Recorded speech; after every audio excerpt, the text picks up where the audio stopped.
call the meeting to order, please. This is the Board of Trustees regular meeting for Thursday, July 21st, 2018. The time is 7 o'clock.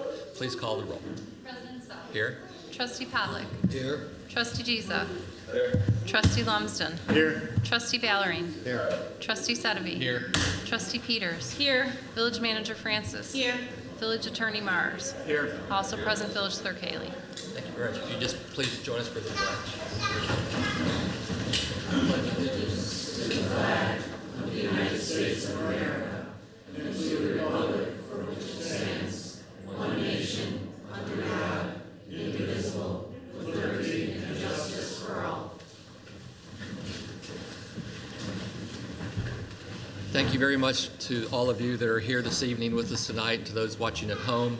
As you can see from our agenda, we have a very busy meeting tonight. First up, we're going to be hearing a presentation by ComEd concerning the spate of power outages we've been having in the village. You will be have an opportunity to ask questions of the representatives after their presentation is complete, as will the trustees. And I ask that you just be recognized by me and that you make your comments or questions from the podium so that the folks at home can hear and see what you have to say. So first up this evening is a presentation by Corey Foster, and he also has a number of his field operatives here as well. Mr. Foster. Thank you, President Sells. Trustees, clerk, as well as Jessica and all of our department heads. Appreciate the opportunity to address you this evening. We certainly understand and feel the frustration that you experience over Father's Day weekend in terms of those 5 outages that you guys experienced. So first, on behalf of ComEd, we do acknowledge your pain in addition to your frustration that you experienced over the Father's Day weekend. Secondly, I would like to take a moment to just introduce several key members of ComEd's management team that are here with me tonight, starting with David Frowning. Dave, if you could just give everyone a wave there. He's our operations manager for the Maywood region. And then Carlos Ramirez actually is our lead FLS for the Maywood region, in addition to Dunk Bowie with our manager of our reliability team. And I believe Liz Keating will also be joining us as well. We're all here to address, President, your concerns as well as the community concerns that are outstanding as it relates to ComEd's response, in addition to our reliability, in addition to providing information on our system modernization and our enhancements that we've implemented over the last several years that you've graciously been working with us on in a number of ways. So throughout our service territory, as a result of EMA, which is the Energy Infrastructure Modernization Act, ComEd is really focused on providing reliable and resilient energy throughout the community. In 2012, ComEd began modernizing the electric system to provide customers with better service as well as greater control over their electricity use. We continue to make significant capital investments in our system and the storm process improvements as we pivot now to the Future Energy Jobs Act, which was just recently enacted by the Illinois General Assembly. And like I said, since 2012, smart grid investments in the village of Riverside include the following items.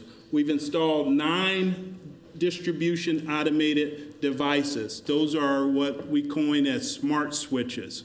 And it allows us to avoid customer interruptions in the event there is an issue on our grid. And then also we've installed approximately 4,048 AMI meters throughout town in terms of our smart meters. They're more resilient and efficient. In accordance with EMA, we also inspected and treated a number of poles. In fact, we've treated 2,360 poles. And this calendar year, we identified 7 poles to be replaced.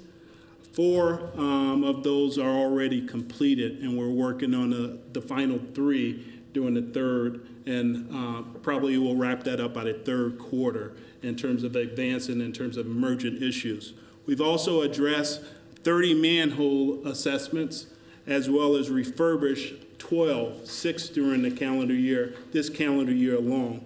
We've also addressed your vegetation issues as it relates to vegetation management and doing our cycle trimming. We normally coordinate that with the village as well as Public Works, as well as you, in terms of the individual citizens of Riverside. In terms of the reliability, in terms of the crux of the matter, in terms of making sure that we provide you with a high-level update on tonight as it relates to the last 5 outages that you experienced over the holiday weekend. Year to date, Riverside's actually experienced 25 outages this year. 5 of them were just over this past weekend, and 5 of them were actually planned because we were doing maintenance and preventive maintenance work on our grid. And it also should be noted that furthermore that the 5 outages over this weekend were actually largely due to the fact that we were doing work on 2 of our feeders in terms of the circuits that serve the village of Riverside. If you recall, 2 years ago, we had tremendous challenges in the central business district, where we had to come in and install a ton of Hendrix and spacer cables to improve and strengthen the reliability that was an economic development and economic engine for the village of Riverside. We've since completed that work. We actually concluded all of that work this past week. And the reason that you've actually experienced additional reliability in the central business district is because of the large investments that we've actually made thus far. And the reason that we pivoting tonight, basically the system was, we had it tied together because we were performing that work, and now it's since been, that configuration basically caused an overload to the system that caused those 3 failures this past weekend. And we've since basically reconfigured those back to normal configuration. We've completed all of the spacer cable installation, and we've also addressed a number of issues that were related to those outages that you just experienced. I also want to make sure that I leave room for questions and answer, President Sells. So I want to make sure that I also highlight the fact that we have a self-service and self-supporting application that we encourage all of our customers, all of our business owners to take advantage of. We have those in the back, and I'll make sure that if you have any questions pertaining to the self-service applications, you could certainly see me after the meeting. But in addition to after the meeting, I provided your trustees as well as President Sells an annual report that basically gives you the historical context that you would need in order to see the trend in terms of the investments that we've made throughout the village of Riverside, that basically takes into account all the system improvements, all the upgrades to the circuit, in addition to an accounting, a forensic audit of all of the outages that you've experienced during this calendar year in terms of 2017. And we continue to monitor those trends this year. And with that, President, I'll open up the floor for any questions that you might have, and we'll go from there, if that's in order. Yes, that'd be great. I want to go back to something you said a second ago before I let everybody else pull in here. So it was my understanding that, as you know, we had a transformer fire. And over the past weekend, we also had another failed transformer and yet another transformer explosion. Is that because you tied those 2 feeders together? Yes, sir. That was because we had those 2 feeders configured together while we were doing work in terms of completing the safety, those spacer cables that were being installed in your southeast portion of town. And based on past experience, did you not think that might happen given the overload that you caused? Yeah, in terms of the overload, it was the perfect storm in terms of 90 consecutive 90-degree days. A lot of load was affixed to it, and we didn't reconfigure In terms of best practices and lessons learned, we will try to take a look at our practices in terms of how we tie those feeders together. But you and I, we were at the West Central Municipal Conference dinner on Friday. Yes, sir. And you and I talked about this, and we specifically talked about the fact that we were looking at a very, very hot weekend. So if you knew it was coming, why didn't you prepare for it? That's a great question. I think in terms of our load capacity, we were under the understanding that we had the capacity, and that those theories just didn't prove through. So that's why we readjusted it. We expedited the completion of the work so that we're prepared for the summer. As you know, today is the official day of summer. So we are taking a look at those forecasts, and we are making sure that we make the investments in your community that you need there, President. Okay. Trustees, questions? I have one question. If you have had 25 outages, and 5 of them were planned, so that means you had 20 outages. I look out here and I see probably most of my neighbors, because out of those 20 outages, 30% have been in one area. Why is that one area being affected so much? That area was actually impacted because of the work that we were doing, and the one feeder that actually was tied was your largest feeder that serves the community. And so that stressed the system. We actually have installed, you remember I mentioned in my opening remarks, at a very high level, we've installed the distribution automated devices in terms of our smart switches. So our grid is a lot more smart and intelligent. So that's why it didn't actually impact additional portions of the community. We were able to isolate it, but the fact of the matter is you had 5 outages just this past weekend, and we couldn't actually unconfigure it until we actually got the work complete. So we expedited the work to be completed. And that 6th outage, Carlos almost moved into my house. He was over for so many. He did a great job, and I appreciate the 50-foot, 3-foot semi-trailer in my front yard giving us power overnight. But I've asked this question now for the last probably 15 years. ComEd at one point said that all lines that go over major streets would be removed, was supposed to be within 10 years, and this is back in the 90s. There's the main line that feeds all of us, come across Delaplane between Olmsted and Blackhawk, and there's a second one between Blackhawk and Lionel.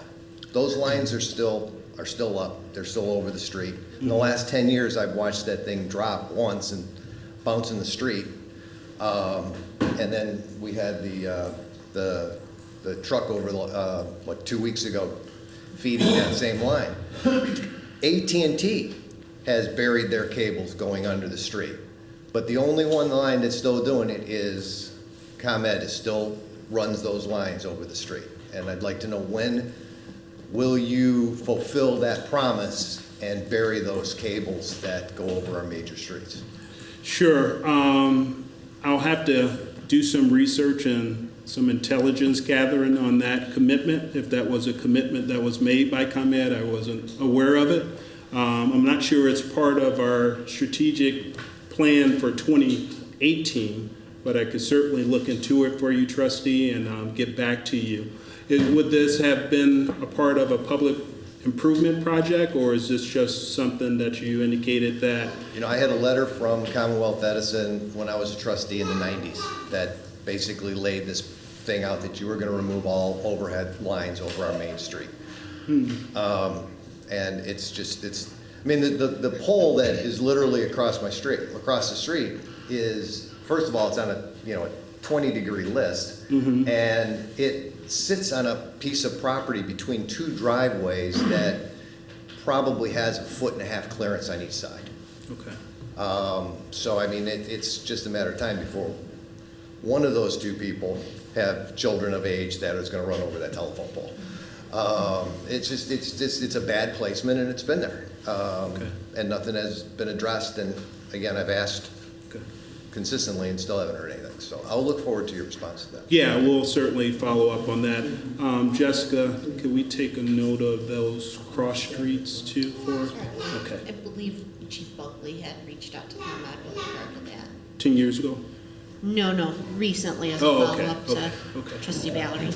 Okay. Other Thank you. questions from the board? I have a Mr. question.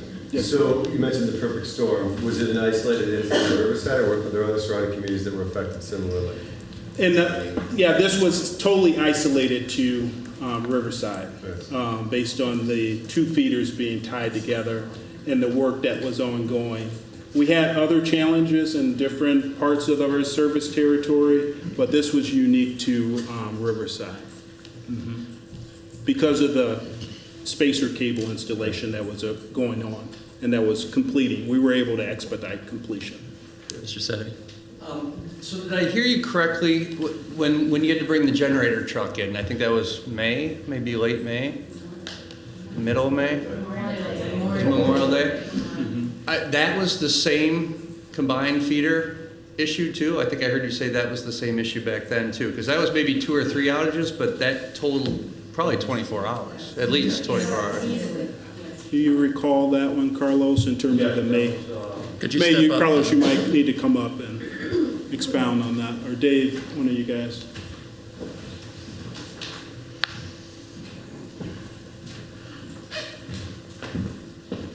The date for the generator that we put in front of, it was your house, if I recall, was due for the work that was getting done for the Hendrix cable. It was for the same project that was going on. That is correct. So we failed on a holiday weekend in May. So for the And then you holiday, failed again on, for the holiday weekend before Father's Day, we actually deployed the 2 meg prior to it going, the transformer blowing up. We deployed it at midnight. I think it was Saturday midnight. We put it on Ogden and Haas, right by those transformers. And we started peak shaving, taking load off you because we knew it was going to get hot and we knew this was coming. It just got hotter than what we thought it would get.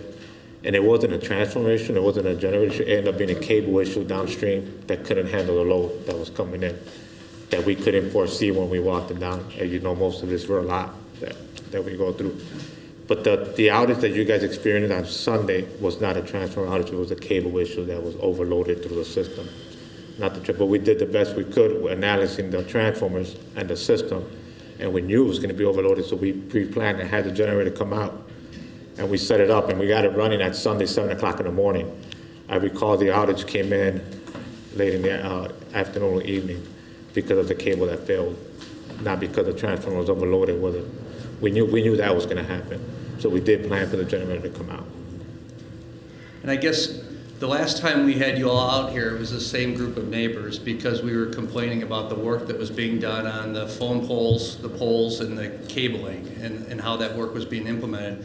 So now we have shiny new poles and cables, and we have a self-inflicted problem that you all created, and that's really frustrating, I think, to 3 of the trustees here are in that area, and I would imagine a bulk of the residents here live through that as well.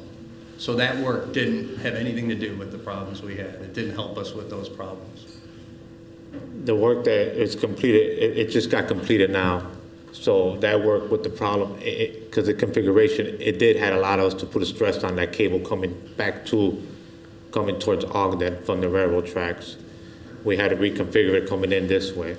So it did have something to do with it, yes. Yeah, and I would just add that the distribution automated device actually worked as it was designed, because then we would have had a larger portion of the community that would have been impacted, their trustee. So now we really have a complete picture, in terms of the installation of the cable, and we'll really be able to test whether or not everything's working as it should, because we're confident right now with the installation of the cable, the reconfiguration to normal, that we won't see these types of incidents anymore.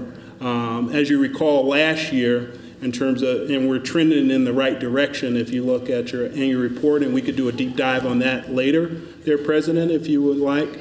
But in terms of last year, we didn't have those challenges because we were, like you said, we were installing the Hendrix cable. We were actually experiencing challenges from dig-ins, from the project that you guys had going on last time where we just had to come back out and restore underground cable. But those were the significant challenge that we experienced last year. In Central Business District, because that was one of my first meetings, I really just want to stress that reliability has improved dramatically. And we expect the same type of trend to continue through the southeast portion of town. In addition to the actual outages in the area we've been talking about, we also had like power surges or dims in farther west, like along Selborne, Uvedale, areas like that. What is the connection between what happened in the outages in that part of our town? How are they connected? Was that actually this past weekend too, President? Yes. Okay. That could have been... Could have been the automation switching, but I'll have to look. Yeah, we would have to dig into that a little bit more in terms of... Are there any folks here from that area that were affected in that manner? I know on social media there were a number of comments from people on those streets that said the lights were dimming and yeah, it could have been very short outages. Yeah, they were short outages. If you put the bathroom on, the fan wasn't at its full pace, Yeah. the lights weren't So that was on. just a stress of the load. Right. Stress of the load. So if you could look into that for us. Yeah, and that would have contributed to it. You would have felt some of that in terms of the momentary outages or the spikes. You may have seen that. Please call us directly or social medias, whatever platform you are on, we're there. So the reason I say that is because we could track those trends. So you help us when you communicate with us if our system doesn't catch or see that in terms of our smart meter. So I understand the frustration. Believe me, I understand. And in terms of responsiveness, I think, we were definitely out in a timely manner, and we were working as expeditiously and safely as we can to restore everyone there, President and trustees. That has been unwavering in terms of that commitment. So can you tell us and the folks that are here that this has been rectified? Yes, sir. We're confident that you've been restored to normal configuration. We're confident with the smart switches that we've deployed, in addition to the spacer cables that we've deployed, that you're going to see higher level of resilience in terms of reliability, and we've strengthened Riverside. Are there any residents who have questions of the representatives? Yeah. Should I approach? Yes. Yes, ma'am. Thank you. Thank you. My name is Mary Cerrone. I live at Olmsted Road. Okay, so I'm here to personally register a formal complaint, and it's regarding the number and the duration of the outages that we've experienced from this year, from January to June. And just so you know, I've lived in my neighborhood since '86. It's never been reliable. We have had Commonwealth problems since '86, all the time, every year. And that's the sad thing. So to sit here and tell me that we have to have confidence that the work you've done now is going to put us in a better situation, unfortunately, I don't believe that. I will tell you that it's not just an inconvenience, and I think that's where the lack of understanding is. We have a lot of old people around our area. These outages have happened at very, very difficult times where heat, 95 degrees, etc. There's old people on every side of me. I had to move a set of old people over to a house that's air conditioned with a generator. And then on the other side of me, a couple of years ago, my neighbor had to have some neighbor down the road come with a portable generator because her husband was on oxygen to keep the poor guy going. So what I'm trying to say here is it's not inconvenience only. It's, your food going bad in the fridge, your medications going bad, people's phones don't work, you can't see at night, there's, accidents potentially, the effect of the outage on all your major appliances. It's money for us. not just inconvenience, not to mention danger. So there is a great frustration that we're not connecting. Because, here's what concerns me, is that I've seen these problems with ComEd exist for the 30 years I've been here. And I don't think that this is commonplace among most residents. I think we're in a unique situation. And I understand there's a report that you can refer to called a semi-report. Do you know what that is? Yes, ma'am. Okay, which I guess shows the amount of incidences that happen, where they happen, and who the people are that are affected by this. And the way I feel about it is, if Commonwealth Edison, that's a $33 billion company, and clearly, I think, does care to a certain extent, they're involved in all kinds of service programs, and they give money, and they have all these programs. I think what they should do is they should identify if there are homes in this area that have a persistent, constant issue, and it's chronic, and it will not go away, which is what the case has been for years, that maybe what they should do is put money to the side and put together an outreach generator program where you can tell every resident that's affected by that, go to your customers. You have a customer solutions group, a large customer solutions group, right? And talk to their senior management and put together some kind of requirement. Here's a requirement where we're going to help you put in a situation that's going to help you no matter what the circumstances, no matter what we're doing, working on this pole, changing that grid. And we're going to help you by making sure we pay for this generator. You have to maintain it. You've got to keep it going. But you know what? We're going to set this money aside. If you look at that semi-report and you develop let's say a requirement, and let's say it's 230 families or 300 families, you probably have an idea of what that is. And it costs you $5,000 a pop, where you partner up with GE or whoever, and it's less, and provide for us a solution that is one that we can rely on. And that's what I'd like to see. Thank you, Ms. Rowe. Ma'am, I'll accept that. Were you going to pass that along to me? You're welcome. You're welcome to have it. Okay. All right. Yeah. Thank you for Mr. that Gordon. recommendation. I'll certainly take it to note and share it with our executives. There may be an opportunity there as it relates to our energy efficiency program. So It costs a lot of money for our village to come out and take care of problems that have been created by ComEd that we pay for as taxpayers. If you can identify who those homes are consistently, then perhaps there's a solution there. Mr. Gordy. thank you. Bless you. Tom Gardy, live at 275 Gage Road. We've lived there since 1979. President Sells, trustees, everybody else who's in the room, welcome. What happened last Sunday night was very disturbing, and for several reasons. We've had outages in the past because there's storms. We never had outages because it was too hot. We lived through 1995. We lived through 1988. We lived in a lot worse summers than we've encountered so far. We have a medical device that has to run all night. Okay? We can't have an interruption. What happened Saturday night is we got a call in the evening that said there was going to be a planned outage. Lasted about an hour. My wife Connie called ComEd. She got a good response and everything. It lasted an hour and there was no problem. Sunday night, around 9 o'clock or 8:30, I'm not sure exactly what time, everything goes off.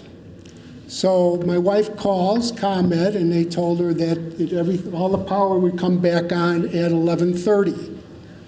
Okay? So we figure, well, we can deal with a 2.5 hour interruption. Well, comes 11:30 and she calls and they told her that the power was back on.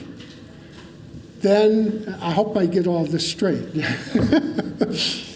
Then they told her that it would be later, like 4:30 in the morning. Okay, well, all of a sudden, you know, the whole thing's up for grabs. Then later, when she had called, it's all automated.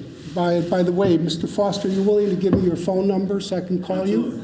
Okay, directly? Yeah, trustee has it, president has it, yeah. So she calls an automated number, and it tells her that she doesn't have an account. 708-447-2311. We've had the same number since 1979. We do pay our bill every year, every month.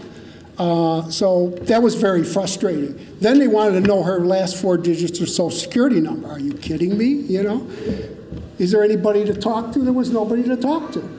Okay, so finally by 4:30 the electricity goes back on. So on Monday morning I called a few people I know who have backup generators, and we're going to plan on buying a backup generator because I don't really have much faith in the system here. Okay, and I'm glad that the young lady mentioned that that would be a good thing to institute, because when you have medical devices, you have to have the electricity. Okay, and if it's not going to be provided for whatever reason, you know, it does get hot. In fact, the weathermen overstated it. Didn't they say it was going to be 100 or something? It was only like 95. So that's about it. And I think I would like to see a program with backup generators being offered. They do cost $5,000. I mean, willing to pay part of the cost, but I would feel a lot more comfortable instead of dealing with, you know, electricity goes off and all you do is get an automated number and it tells you that you don't have an account with them.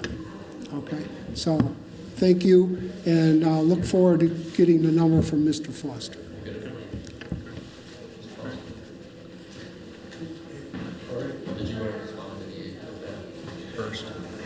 Yeah, I would just make sure that I extend an apology to everyone here, as I said in my opening remarks.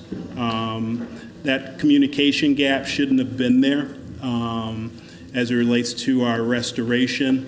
Certainly we could do a better job in that, and we will do a better job of that. And we've done a better job with making sure that we restore you as soon as we can, because the grid is a lot more resilient.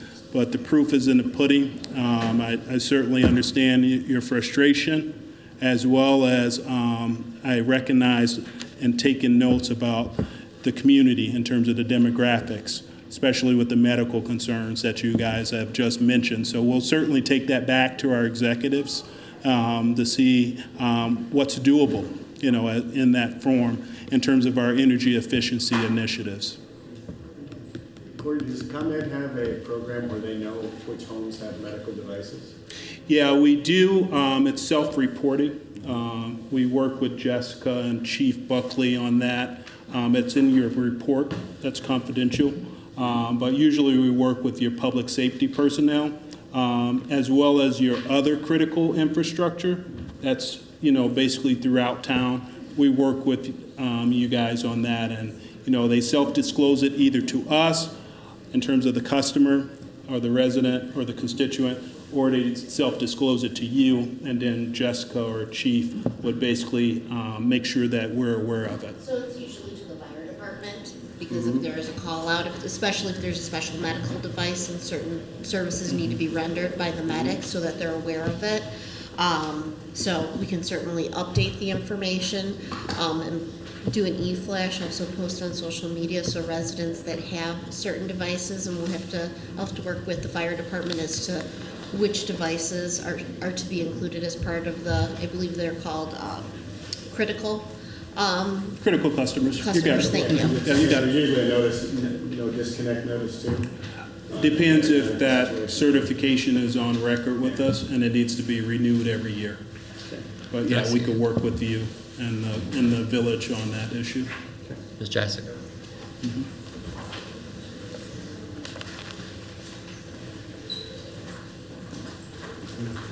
Hi, I'm Amy Jaksic. I live on Olmsted Road.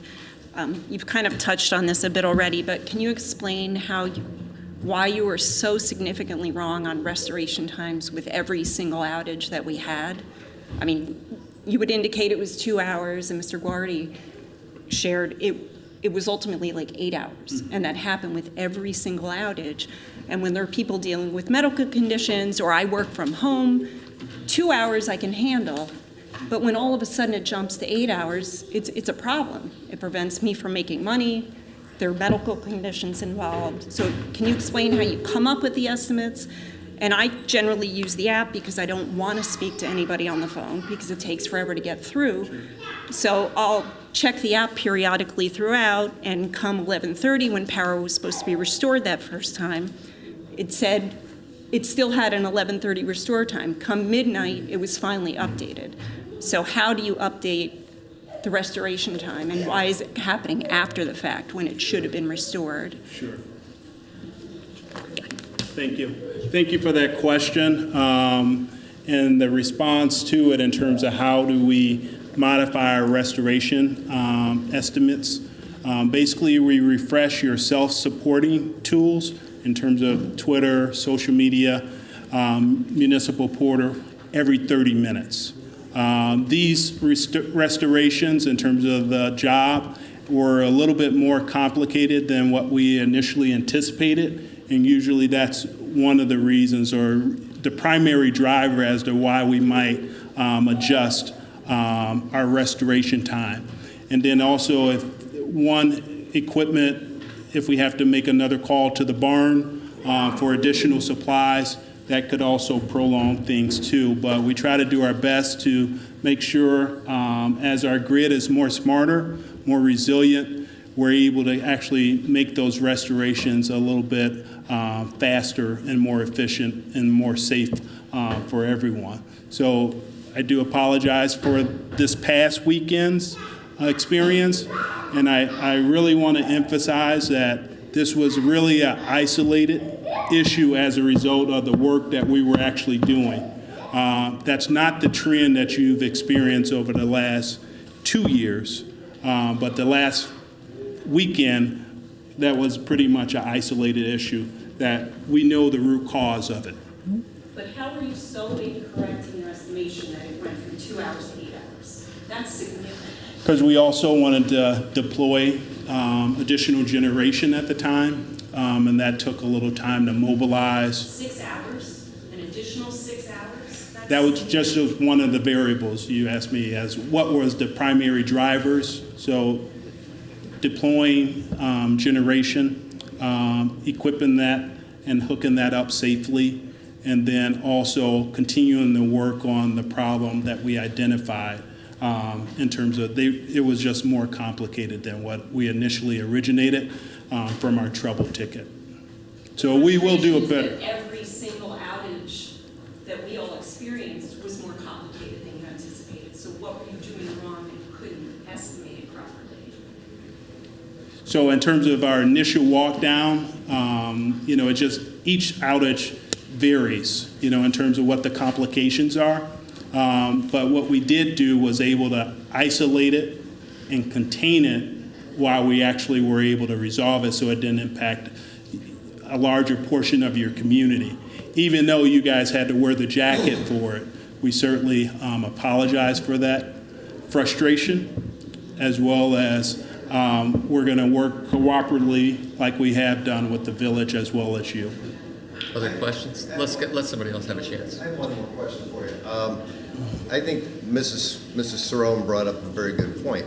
And also when we talk about the medical devices, when Commonwealth Edison has a failure, that failure pushes the resources of the village then have to be enacted in order to cover that failure, whether it's our paramedics or our public works department to make sure that people are taken care of or whatever. Is there a reimbursement policy from ComEd to the villages for the money that we have to spend to fulfill the gap when you fail? I believe you guys are a part of our municipal utility tax, and that pretty much covers the services as well as the reimbursements. But we do have at our disposal in terms of cooling vans that we could work with the chief on in the event that it was actually an issue. In terms of heat, we also have warming services where in terms of inclement weather for the cold. So we do have those types of services that would not be charged to the village if we had to deploy those, President. But in terms of actual reimbursements, we do have also the village is under the ordinance consideration, where Village Hall, any particular property or asset of the village that's non-revenue generator, you know, they qualify for what we consider as ordinance consideration. So I'm not sure that answered his question. So you've already told us that when we came in here tonight, I have to tell you, my impression was that the problem here was that you were being reactive instead of proactive, that you were waiting until things broke before you fixed them. That was my impression coming in. What I'm hearing now is even worse, because you did this. You caused this outage by making mistakes, which means our paramedics are out, our police are out, our fire trucks are out, and these people are paying for that. And so the trustees' question is, if we can put a dollar amount to those emergency services that we have to roll out, are you willing to reimburse the village for those costs? let me look into that for you, President. In terms of us being reactive, I would actually characterize it as we were being proactive. However, we miscalculated in terms of the load that was actually required to serve the community. So that calculation was a little bit off. But in terms of us being proactive to strengthen the reliability in the community, we've made significant capital investments within the community of Riverside to actually put you guys on a trend where you'll see better reliability. And I could certainly look into you and Trustee Ballerine's inquiry. We do have a claims department that I'll consult with on that and work with Jessica on that. Okay, sir? Thank you. Other questions? With regard to the claims department, because I have received a couple of inquiries from residents with regard to groceries and other things that are out, but I think there's a threshold for reimbursement, is there not? It varies. Explain that process? It varies. We do have a claims department that I could provide you the form and that we can make available to all of the residents that were potentially impacted. And then, you know, it's pretty much self-explanatory as it relates to the appreciation value. We kind of go through, it's sort of like an insurance claim. Basically, that's what it is. Okay, because, for example, one resident that I spoke with said, I'd just gone grocery shopping the day before and spent $400 in groceries that were no good because they disposed of them for the fact that they didn't want to get food poisoning because their power had been out for so long. They can certainly file a claim. They are eligible to file that claim, and then our claims department will take each individual case and adjust it, basically. Are there any other questions from the audience? Please. You mentioned testing earlier. So it's the beginning of the summer, it was a hot weekend, it's the perfect storm. How regularly are you going to test that specific area moving forward in order to, I mean, I know guarantees tough. You said I guarantee it. I try not to give guarantees. But how regularly will you guys be testing this in order to make sure this won't happen again? Or try and make sure it won't. So what we're doing for that area, specifically for that area that had it this weekend, when it hits 90 degrees, I have a troubleman every 2 hours test that area. If it hits the threshold that we feel that it's going to be dangerous, that's when we deploy the generator. But to assure you that now that the work is complete and we upgraded the system and changed out those transformers because they blew up, it is running at 50% capacity is what we just tested it. So we could carry a lot more load on it now that it's back to normal configuration. 50% capacity at 90 degrees or 50%? This was at 70 degrees with the weather when it went down, yeah. So we do plan to wait for the next heat wave, and we will send a trollman every 2 hours. So is that the only way you can test it is during an actual heat wave? That is correct. We can't put load to it unless the residents put load to it. Yeah, that's the best scenario to test it. Yeah. Quickly, please. I guess my conclusion, At the podium, please. I'm not a technical person, so I'm sorry for my ignorance about this subject, but what is it about our area? What is it about Olmsted Road and some of the areas around there that make it a vulnerable spot for this situation? for electrical problems. Sure. Please, I'll respond. please, yes. And Mary? can those areas be identified? Can you figure out how many households are involved? As specific as you can, because my concern is we are in a spot that's always going to take the toll for everybody. So if we're in that vulnerable spot, that's what I want to understand. Great. Thank you for that question.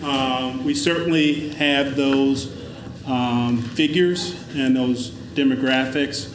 Each feeder serves a certain portion of the community, and we will certainly continue to do analysis to analyze those trends and see what additional steps we need to put in place to prevent that if that actually proves true. So we do have a performance trend and a performance metrics that we use that's industry standards that'll help us come to that conclusion that you've already made. And if you come to that conclusion, that's Then we would do corrective action. well, or perhaps institute a program that is fair and proper to the rest of the residents. You don't have to suffer this. So incredibly, the manager just tapped me on the shoulder, and she's trying to find the exact location now. Robinson Court is out of power. Pardon me there, sir? Robinson Court is out of power. Robinson Court. And law. And Lawton. That's right next to Homestead. That's right.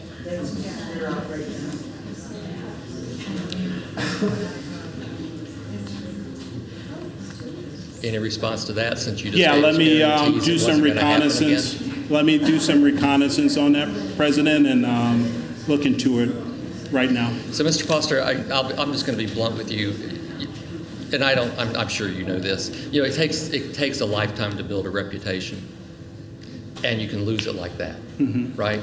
ComEd is this close, if not, has not already crossed that threshold. For you to stand there first and tell us that it was your fault, then to give me a guarantee to my face it's not going to happen again, and it happens while we're in the same meeting, we have a problem with that. That's in a different section of town. It's right near. So, Exactly in the same. hold on, President. Hold on, everyone. Let me do my reconnaissance, sir.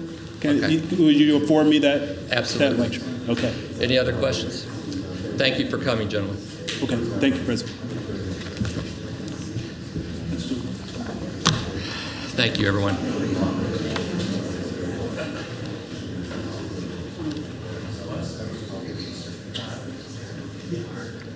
So next up is public comment. Does anyone have anything that they would like to address the board about? I have been asked by Alex Gallegos to make a general announcement concerning the kayak regatta that was supposed to happen on the 24th. Because of the river conditions, that has been postponed until July 28th. So I just want everybody to know that. Next up, we have a continuing presentation on our facilities evaluations by Williams Architects. Is Mr. Bushhouse here? Oh, please, please. There he is. Here he is. Perfect timing.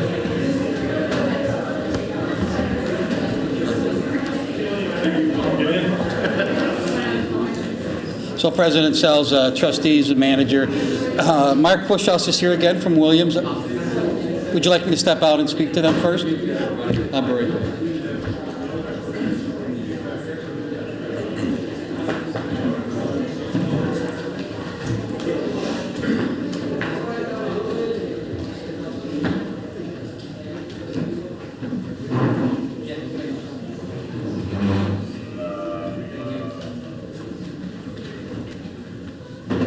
Playing multiple roles there, Chief. Yes. President, trustees, and manager, we're here at the second phase. Mark Bushhouse is behind me. I'm going to turn it over to him, but I want the board to know that from our last meeting to this meeting, as far as the architect presentation, staff has continued to work with Mark and his staff almost on a weekly basis, providing them documentation. We've had continuous face-to-face meetings, and in some cases, some continued walkthroughs. So the product that's in front of you tonight is a product of all department heads working directly with Mark and his staff. So I'll just turn it over to you. Welcome back, Mr. Bushhouse. Thank you. Is this close enough? Can you hear okay? Great, thank you. Yeah, Mark Bushhouse, Williams Architects, glad to be back and continue on presenting the work that we've been doing for the village. On switches on the left-hand side, okay.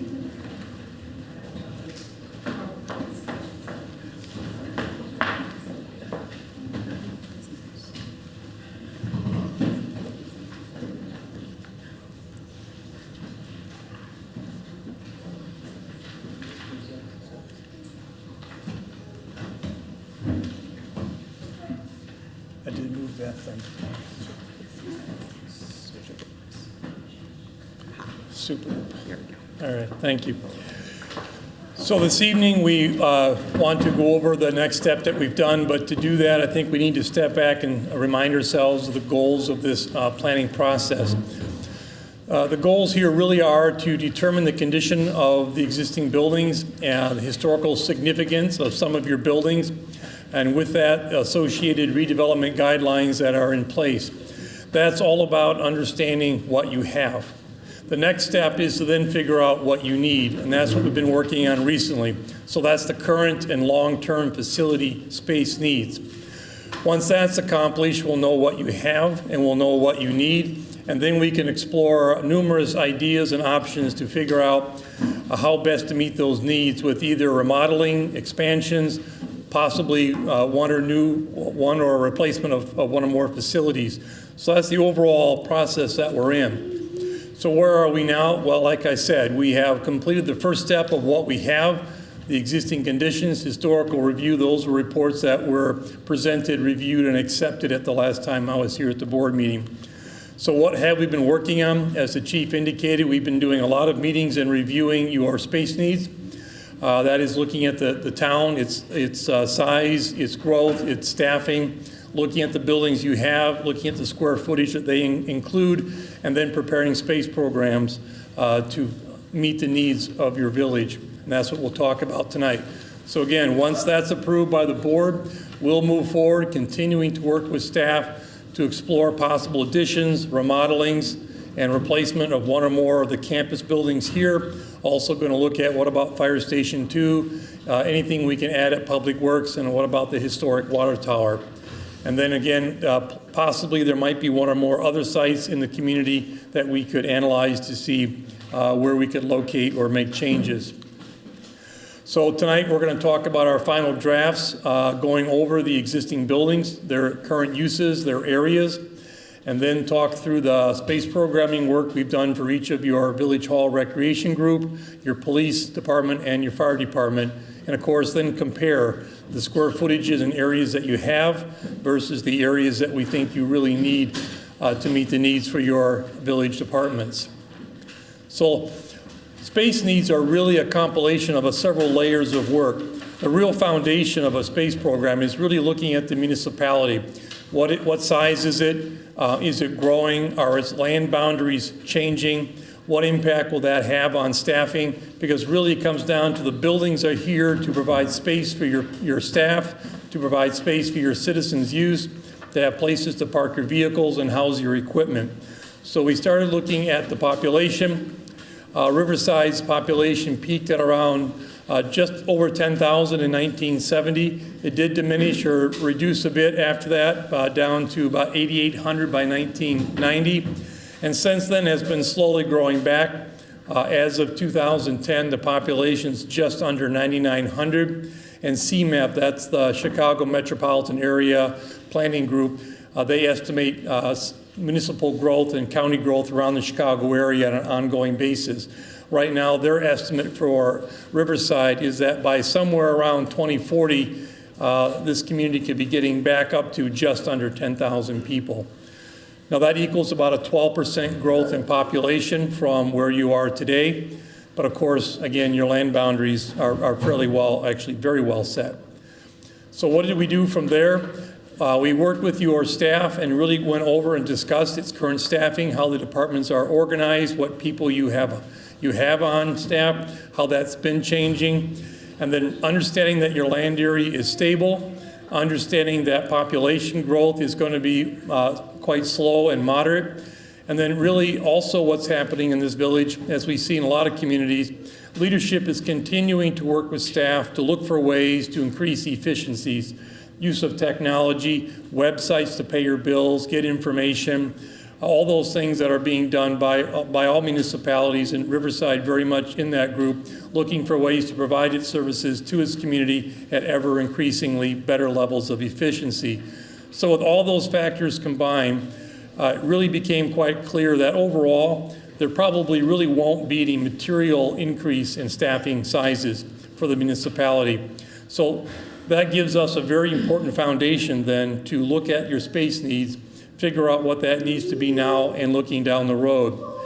So then next, after understanding those issues, we then talk in general about each municipality has a basic viewpoint on what kind of space to provide for itself. There are communities that provide very large spaces for their staff. They are determined to go out and retain what they believe are the best people available. They pay them well. They provide top-level spaces for them to work in.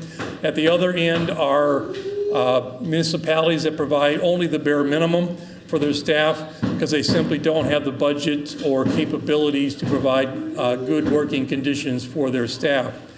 In working in Riverside, it became clear that this is a town that is certainly very careful with its money, but needed to provide at least some margin of cushion so the spaces provided in offices, file storage areas, equipment, and vehicles had some modest amount of elbow room, as it were, so that offices aren't claustrophobic, but they're good and they're functional.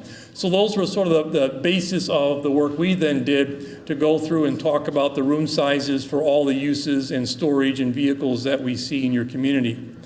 Then we go through a process with your staff where we really talk about what are spaces that can be used by multiple departments, and therefore we only have to build one of them or maybe two of them. So we focused in on things like conference rooms. So instead of building conference rooms for every group of people, we figured out that with one large, one medium, and one small conference room, really all departments could have the kind of conference spaces they would truly need. And so again, sharing restrooms, sharing those spaces really was an important part, that we could come up with space programs that would provide what you need, but share as much as you can. Again, quite a bit like you are now, because we are actually in a township room right now, and that's being shared between the village and the township. So this space is used by multiple groups at multiple times. So those are the kinds of efficiencies that we want to continue taking advantage of as we look to space programming and ultimately providing new spaces. So that's all the work that was done to look at what the needs are and how we can share and minimize. So, which one's the laser again? Is this it? Top one? Okay. Back to the site here. Let me back up. Just to remind ourselves, this is the municipal site that we're currently on right now.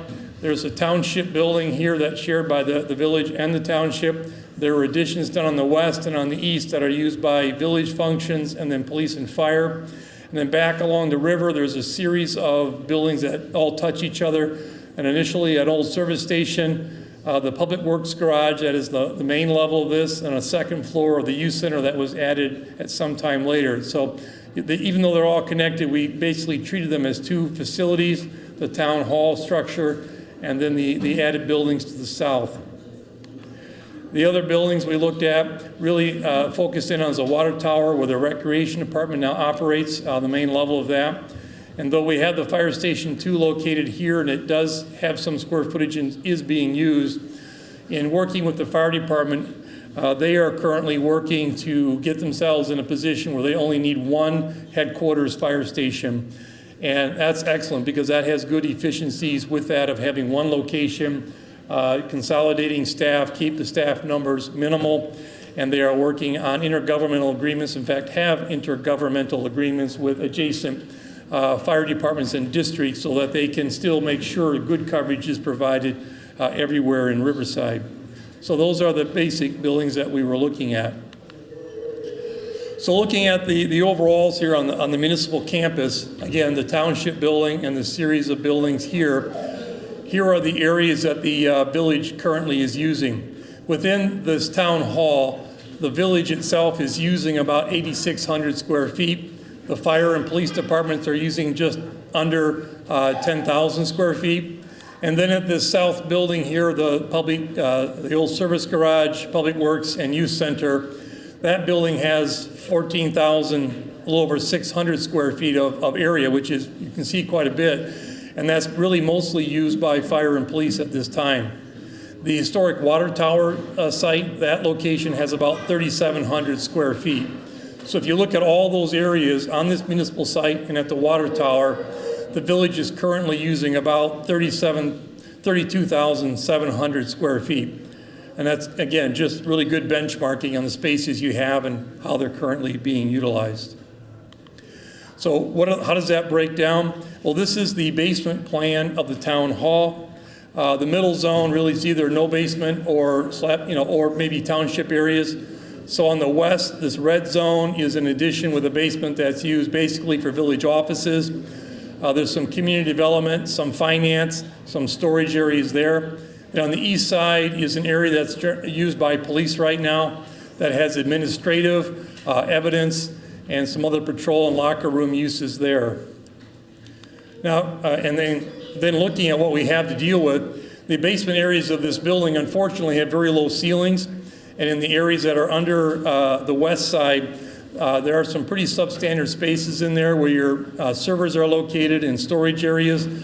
So those are areas that are pretty tough right now with not the greatest of spaces, low ceilings. They're really overcrowded and frankly undersized. Now looking at the main level of the Township Village Hall, this is the main doors. This gray room is where we are right now, the lobbies. These gray areas are used by the township in the center of the building. The western side is used by village administration, finance to some degree, and some of community development. On the eastern side here, you have a zone that's used by the police department. And then the far east, if you recognize the big overhead doors in the garage, that's by the fire department. And in those areas where the offices are, right over here near us, again, these rooms are undersized. They certainly are overcrowded. They're struggling with where to put the paperwork that they have to handle, where to put everybody to work, and all the resource materials that they work with. Just very, very tight in there. Then on the other side, where the fire department's operating, you may have looked in there and see these nice-looking trucks. They have nice-looking trucks. But I can tell you that this apparatus room is badly undersized. The ceiling is way too low. The doors are way too narrow.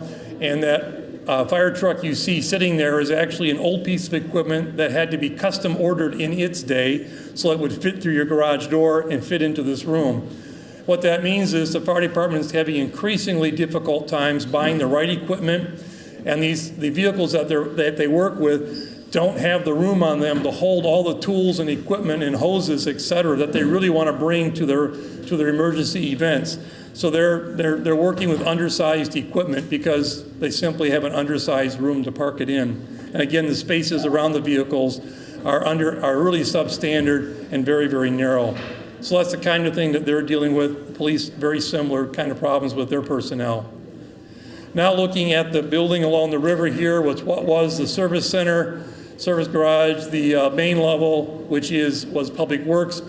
Again, on the far west side, it's an area that we do call out for Parks and Rec.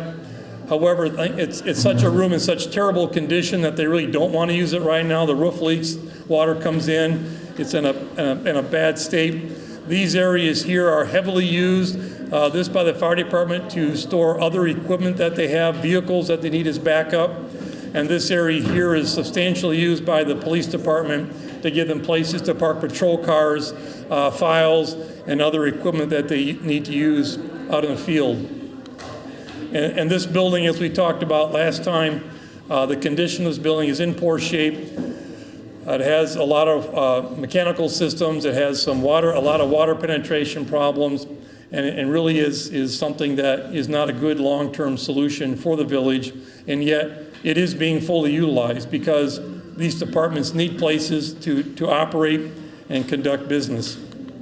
The upper level, which was the youth center, this building area here is one large open space where police and fire do all of their training. both exercise, physical training, academic training. They have a lot of storage up there as well.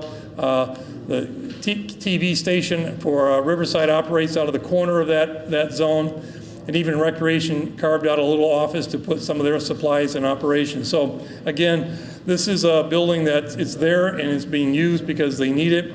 And yet this upper level here, you can see the roof is having significant ongoing problems. They continue to patch, but it's sort of chasing continuing issues here with this building.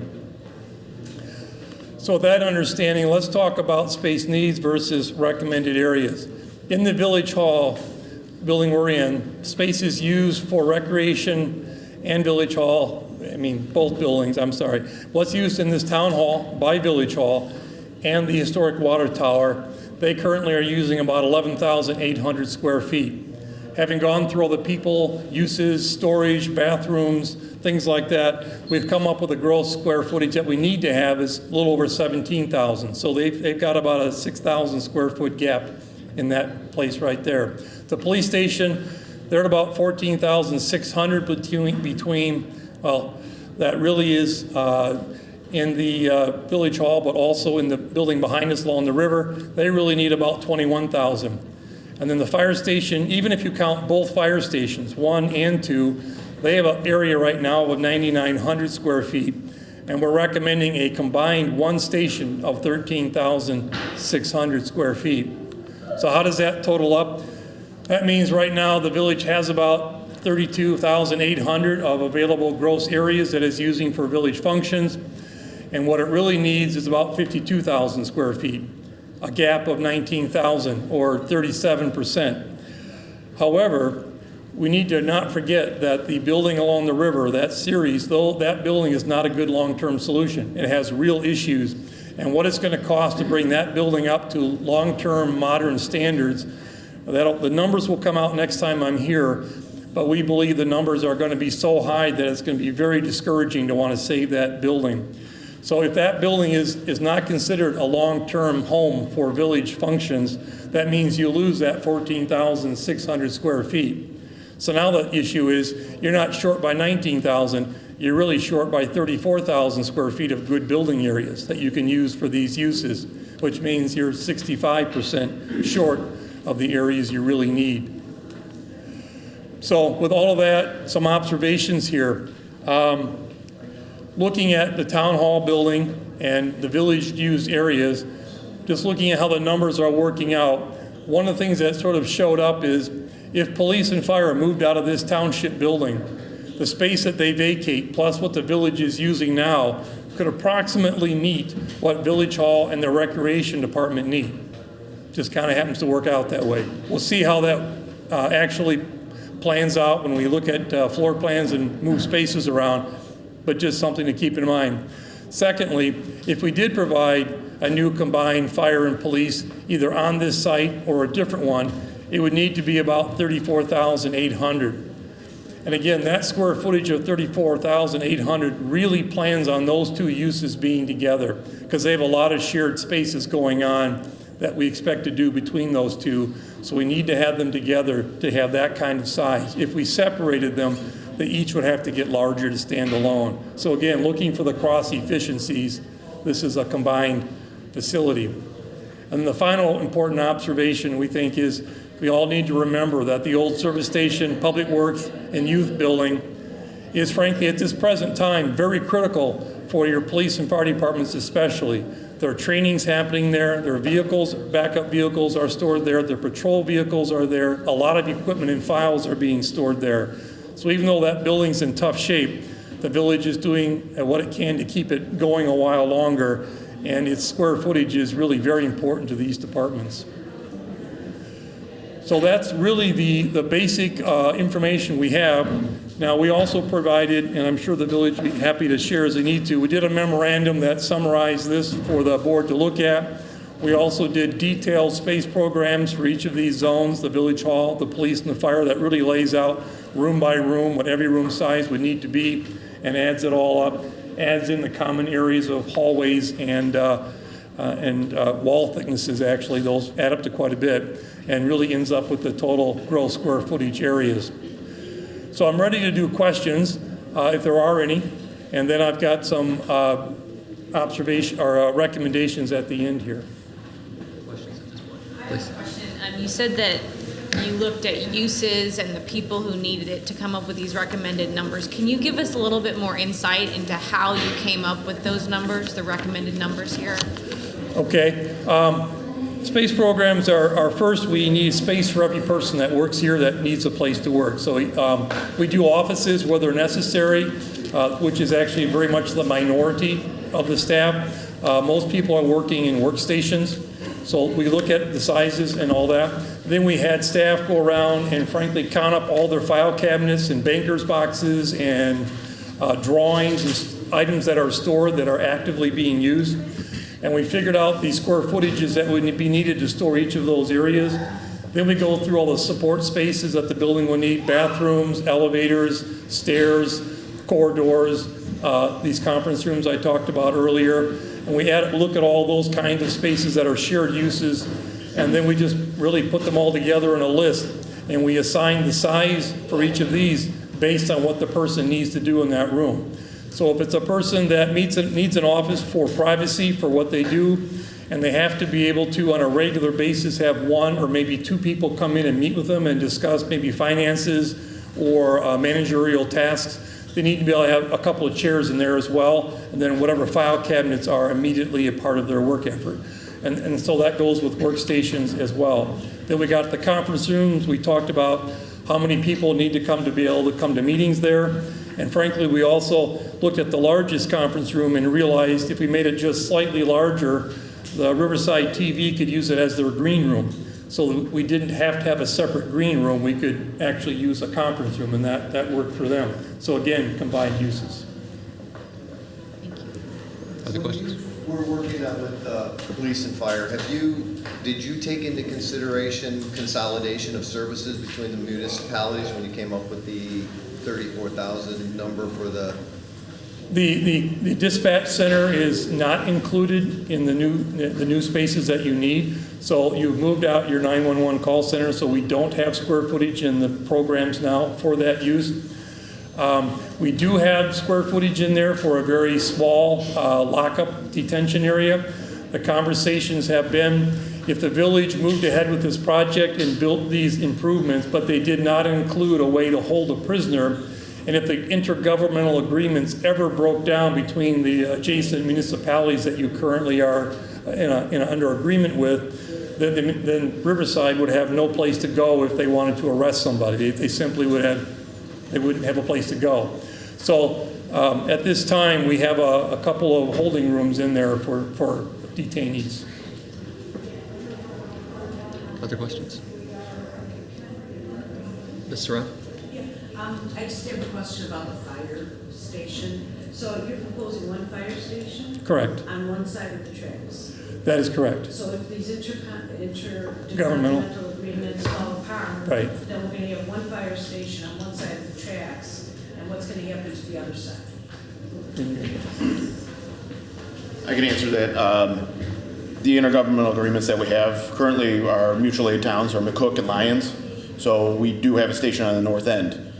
They can take First Avenue, use the viaduct, get to the north end very quickly. If we're operating just out of a station on the south end, we can open up an agreement with Berwyn or North Riverside with no problem, or even Brookfield or other towns. And you're sure about that? No problem? I mean, as Trustee Jesus said, I want to say guarantee, but it would be very easy to open an intergovernmental agreement with them via the MABUS system. Would you like to move on to your recommendations? Yes, please. Sure. Whatever. So recommendations are, just like last time, that the board would review and accept the target space programs we presented this evening and has been given to you. With your acceptance of that, that allows us to continue on with the study. And board working with staff, we would ask if the village wants to identify any other sites other than this municipal site. I mean, certainly we're going to look at this for multiple ideas, but if there are any other sites in the community that the board or the village thinks might be plausible to locate one or more facilities on, we'd like to know about that so we can include that in the mix of sites that we investigate and see how these buildings could work. And with that information, then we'll go in and we'll do this work. Give us a couple of months. We'll explore a bunch of ideas with staff. We'll price these up. And we'd like to come back in a couple of months, probably in August, meet with you again, show you the ideas, what the price tags are, and kind of talk through the pros and cons of what we see between those various options. So with regard to the first point, is there any problem with the board accepting the second part of their analysis so they can move on? So you can consider that done. Great. And we will, I would ask the trustees with regard to the second point up there, if you have any ideas about other potential sites, if you could please get them to our staff so that staff can forward them on to Mr. Bushhouse, Mr. Fowler. I don't want to offer particular sites at this time, I think, but I did want to say that I think it's very important that our village hall, village administration, recreation, and maybe even fire and police remain in the downtown. I know that may not, there may be some deviation from that, but I think it's important that village facilities be in downtown. I've seen towns move their facilities out and then it hurts the downtown economically. You wouldn't think that, but it does. But I think more importantly, it hurts the identity of the village. This is, I love our comp plan, and it identifies the civic area of the village and the train station, Guthrie Park, and these facilities. And so I would hope that we're able to maintain it downtown. Good point. And I would second that. And I think it makes a lot of sense since since the building we want to get rid of is right here, it makes sense that we're going to get rid of it anyway. It's probably best to work with the area that we have, and I do like having our police and fire in the downtown. I agree. Thank you very much, sir. All right, thank you very much, folks. So I said it perhaps too quickly. We do have an opportunity for public comment. I understand there's some folks here that do want to address the board. Is that correct? If you are, could you raise your hand? On this matter we're talking about? No, on some other matter. What is? Okay, I'm sorry. I had called for public comment. Nobody responded, but now apparently. It's because there were so many people. Yeah, you couldn't hear us out there. So there are some folks here who would like to address the board. So whoever would like to step up first, please state your name. Hi, my name is, that's right, it's not. My name is Chelsea Tekalik, and I'm at 155 Akenside Road. I would like to delay any vote on time extension to the Airbnb program in order to further explore the effects to the neighborhood. And I think you'll see that it's not a real good idea right now. So that's it. Okay, thank you. Next. Step up. Good evening. My name is Alex Normington. I'm at 131 Akenside Road. Our backyard is in close proximity to the backyard of the main rental property in town, and we've had ongoing issues with noise, predominantly from the backyard. And there's been instances when we can even hear noise in the front of our house with the windows closed. And obviously the nature of a rental offering 20+ room for 20+ individuals, you're going to have raucous activity. It's going to be boisterous, and everyone enjoys a good get-together, but when you're offering that for 60 nights out of the year, I think you're asking for ongoing disruption. So I'm actually surprised that this rental was approved in the first place. So not only would I ask that you not allow the increase, but maybe reconsider a capacity limit for any rentals. Let me just ask the other folks who are here, is there anyone here that wants to address the board on a matter other than this issue at all? Because we are going to talk, this is on the agenda, that it's going to be coming up shortly. I think maybe I would suggest that you wait until we get to that agenda item when the trustees are actually engaging in the discussion. You're welcome to say it now, but we're not going to be able to engage you until we actually get to the part of the agenda where we're going to talk about it. So you're welcome to speak now, or if you want to wait till we get to that agenda item, that might be more efficient for everyone. So it's up to you. We'll sit Are you tight. okay with it? Thank you. Okay, thank you. President, so can I Sure. ask a question or make a request? It seems like we've got two constituents, one for the vacation rental and one for the Westra. I think with those two issues, that's probably 90% of the people here. Can we maybe take some of That's our items out of perfectly fine order? with me. Yeah. Yeah, would you like to do that now? I would recommend that. Which one do you want to do first? Let's do Westra. Do- Okay, we'll do Westra first since we have Director Burko here. So we're going to take some things out of order, then we'll go back and handle other things in a little bit. So we are going to move to the first item, A, under considerations, which is a discussion of the West Suburban Special Recreation Association Westra funding. And I believe that is going to be Director Malchiotti. Would you like to present this for us?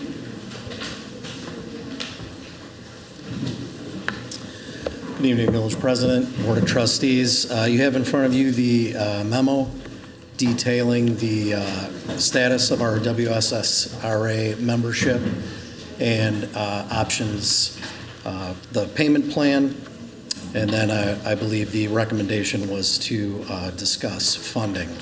I would like to recognize Executive Director of WSSRA, Mary Ann Burko, who's not necessarily prepared to speak, but certainly will answer any questions that you have.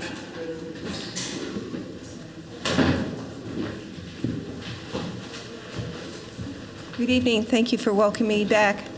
Well, So I guess the only comments that I have to make is what I shared with a gentleman, Dr. John Shitsitsky, had contacted me from the township asking a number of questions. And I know there was a township meeting, and I just wanted to clarify to all of you what information was shared. You do have a copy of that information. That the first question was, can the township join WSSRA?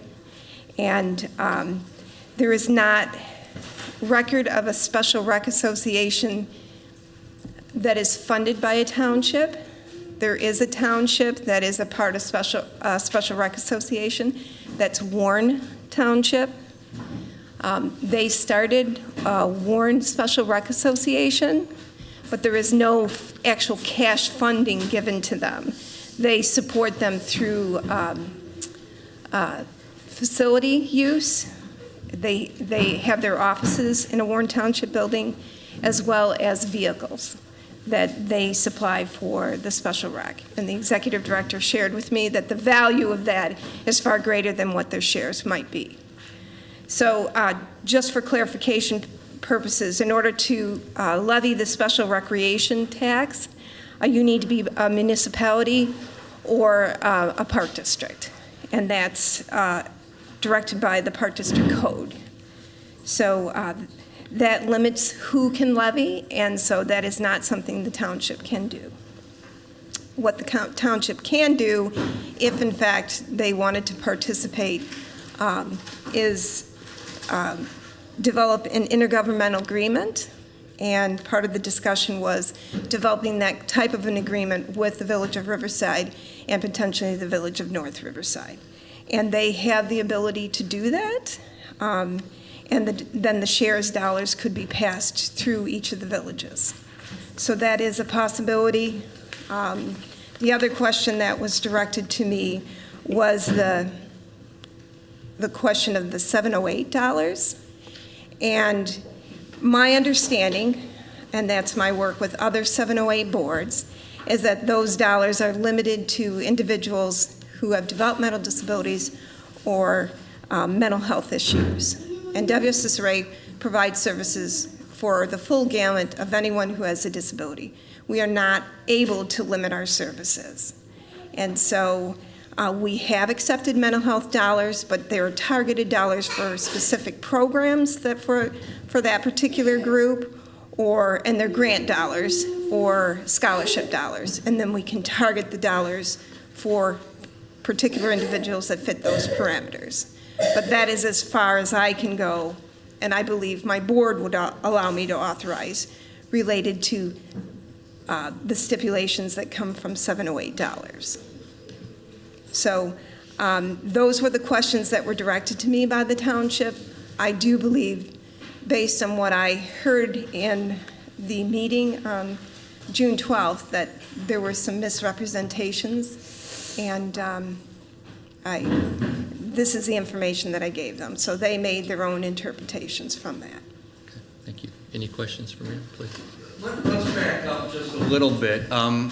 I think included in our packet here is a timeline of what's been accomplished and what needs to be accomplished, and I definitely want to recognize village staff in Westra for moving really rapidly on this. I think they've done a lot in a very short period of time. It may not seem like that, but they're compressing what's probably a year-long time frame into a 6-month time frame, and I think everyone's aware that we anticipate and expect that come August we'll be able to register for these programs.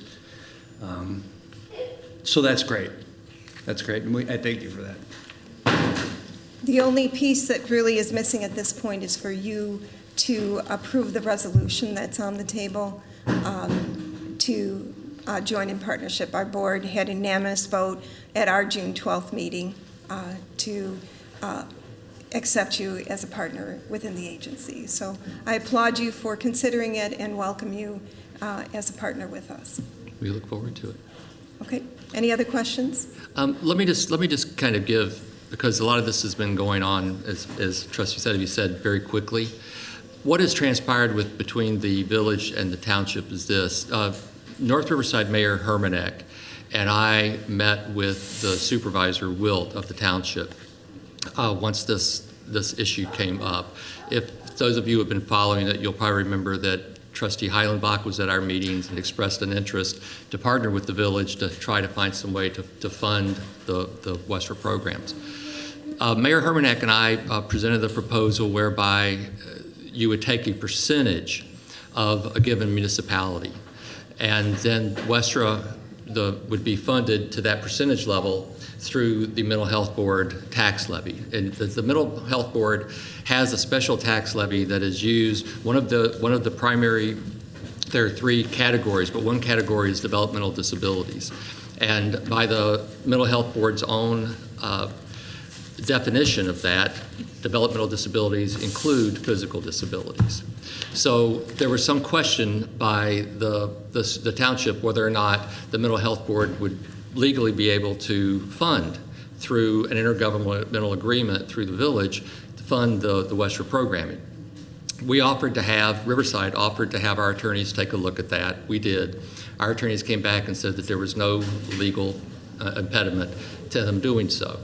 The township subsequently had their lawyer look at it, and their lawyer came to the exact same conclusion.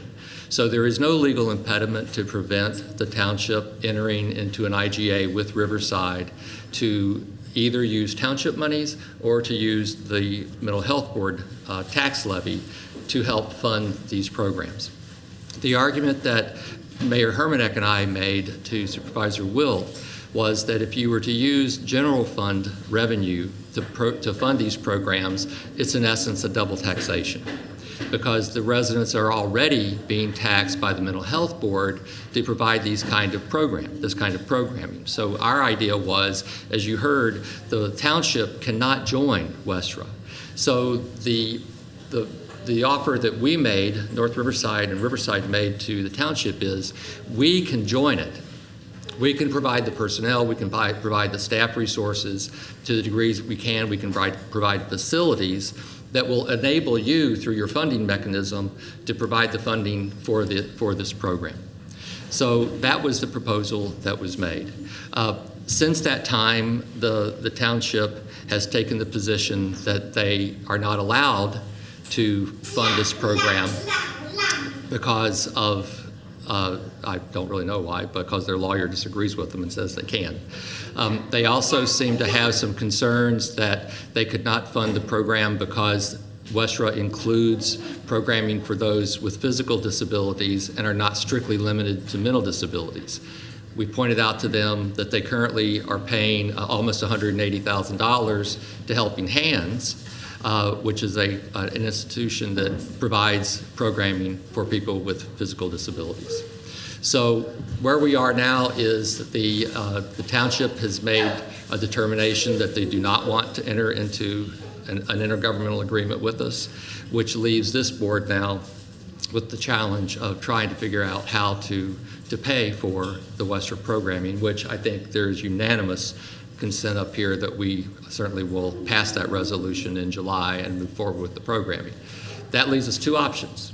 Either we try to find a way to fund it out of general funds, which is going to be exceptionally difficult given the tightness of our budget and the frugality with which our staff operates, or there is a special tax that's allowed under statute that is targeted specifically for special recreation programming.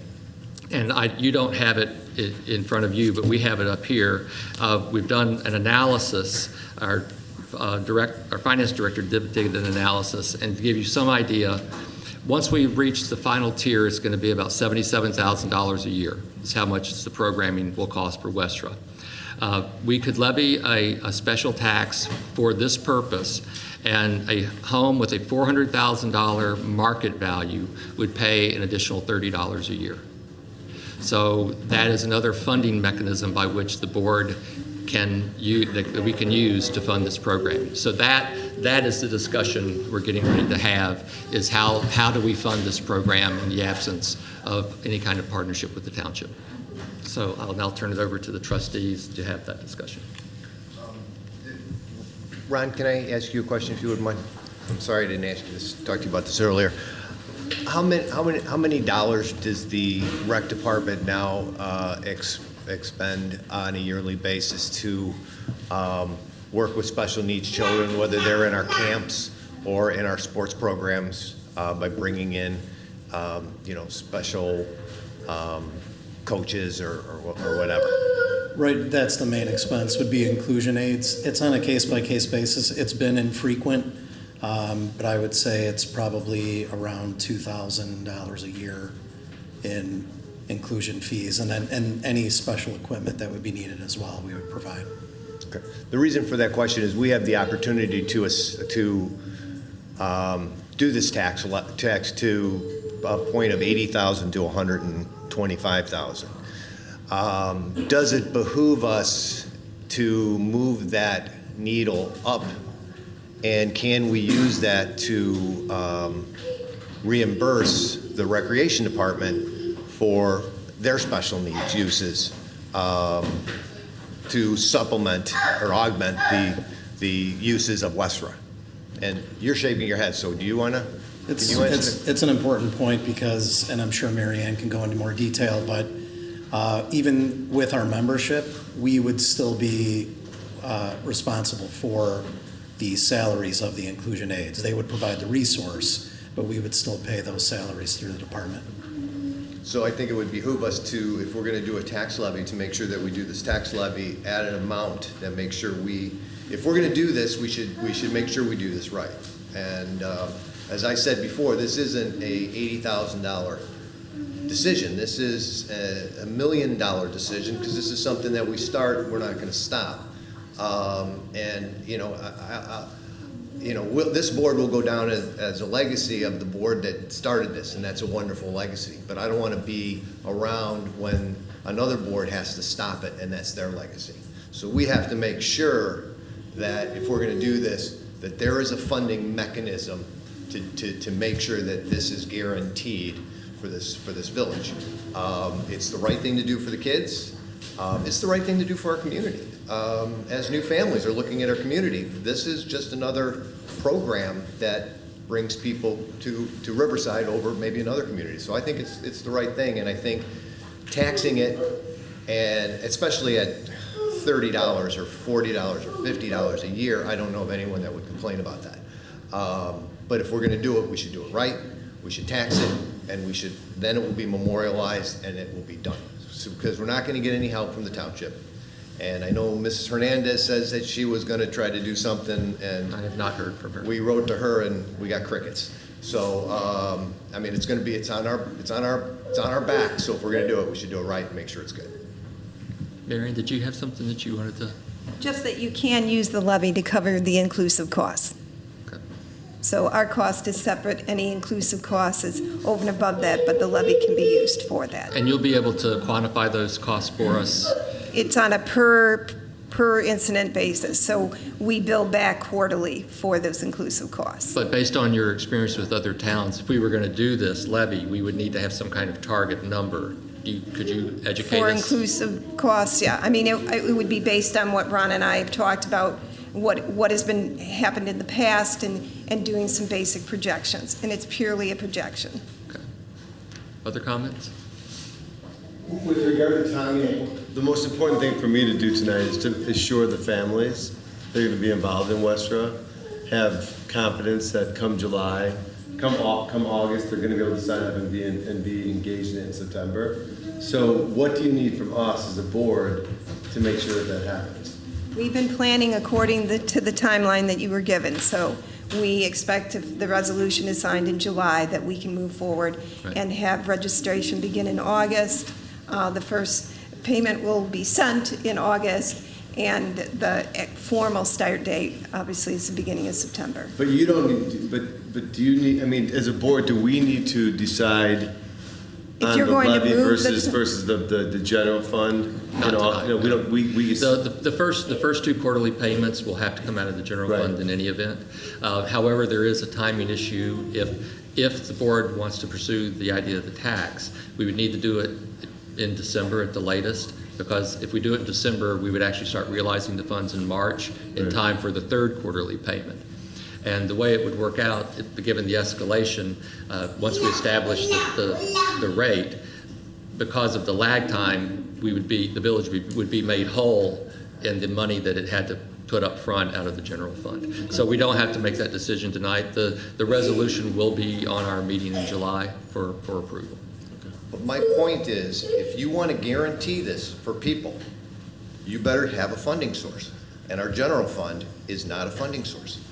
It's not. Look at our five-year projections. It's not a funding source. And that's the next 5 years. And it doesn't get any better the next 5 years after that. So if you want to do exactly what you want to do, and that's guarantee these people this program, we need to institute this tax. And this tax is nothing. It's less than we spend in coffee in a month. So $50 a year is nothing. So this shouldn't even be a discussion. We should say, this is what we want to do. We should start doing it. And then we've done exactly what you asked for. We've assured these people that they are going to get what they want come August 1st. I just think you have to be careful with the way you phrase things then. Because when you spoke earlier, what you said was, you implied that this was the only way that the families were going to get this. I just want to give them certainty, the ones that are here tonight and the ones that are watching tonight, that regardless of whether the tax levy passes or not, it's going to come from the general fund or this, regardless. But that's not true, because you cannot guarantee this program on an ongoing basis looking at our 5-year projections. You can't. You cannot say we have that kind of discretionary income. That's insulting to our staff, and quite frankly, that's insulting to the board, because that says that we pass fluffy budgets, and we don't, and nor does our board. So if you want to guarantee this, say, I want to pass a tax, and let's do it. Very well, I respectfully disagree with you. Okay. Well, I think there's a middle ground here. I think what Trustee Ballerini is saying, and I agree with this position. Yes, you could take it out of the general fund, but if you take it out of the general fund, you're going to reduce services somewhere, because our general fund dollars are very strictly they correlate with the services.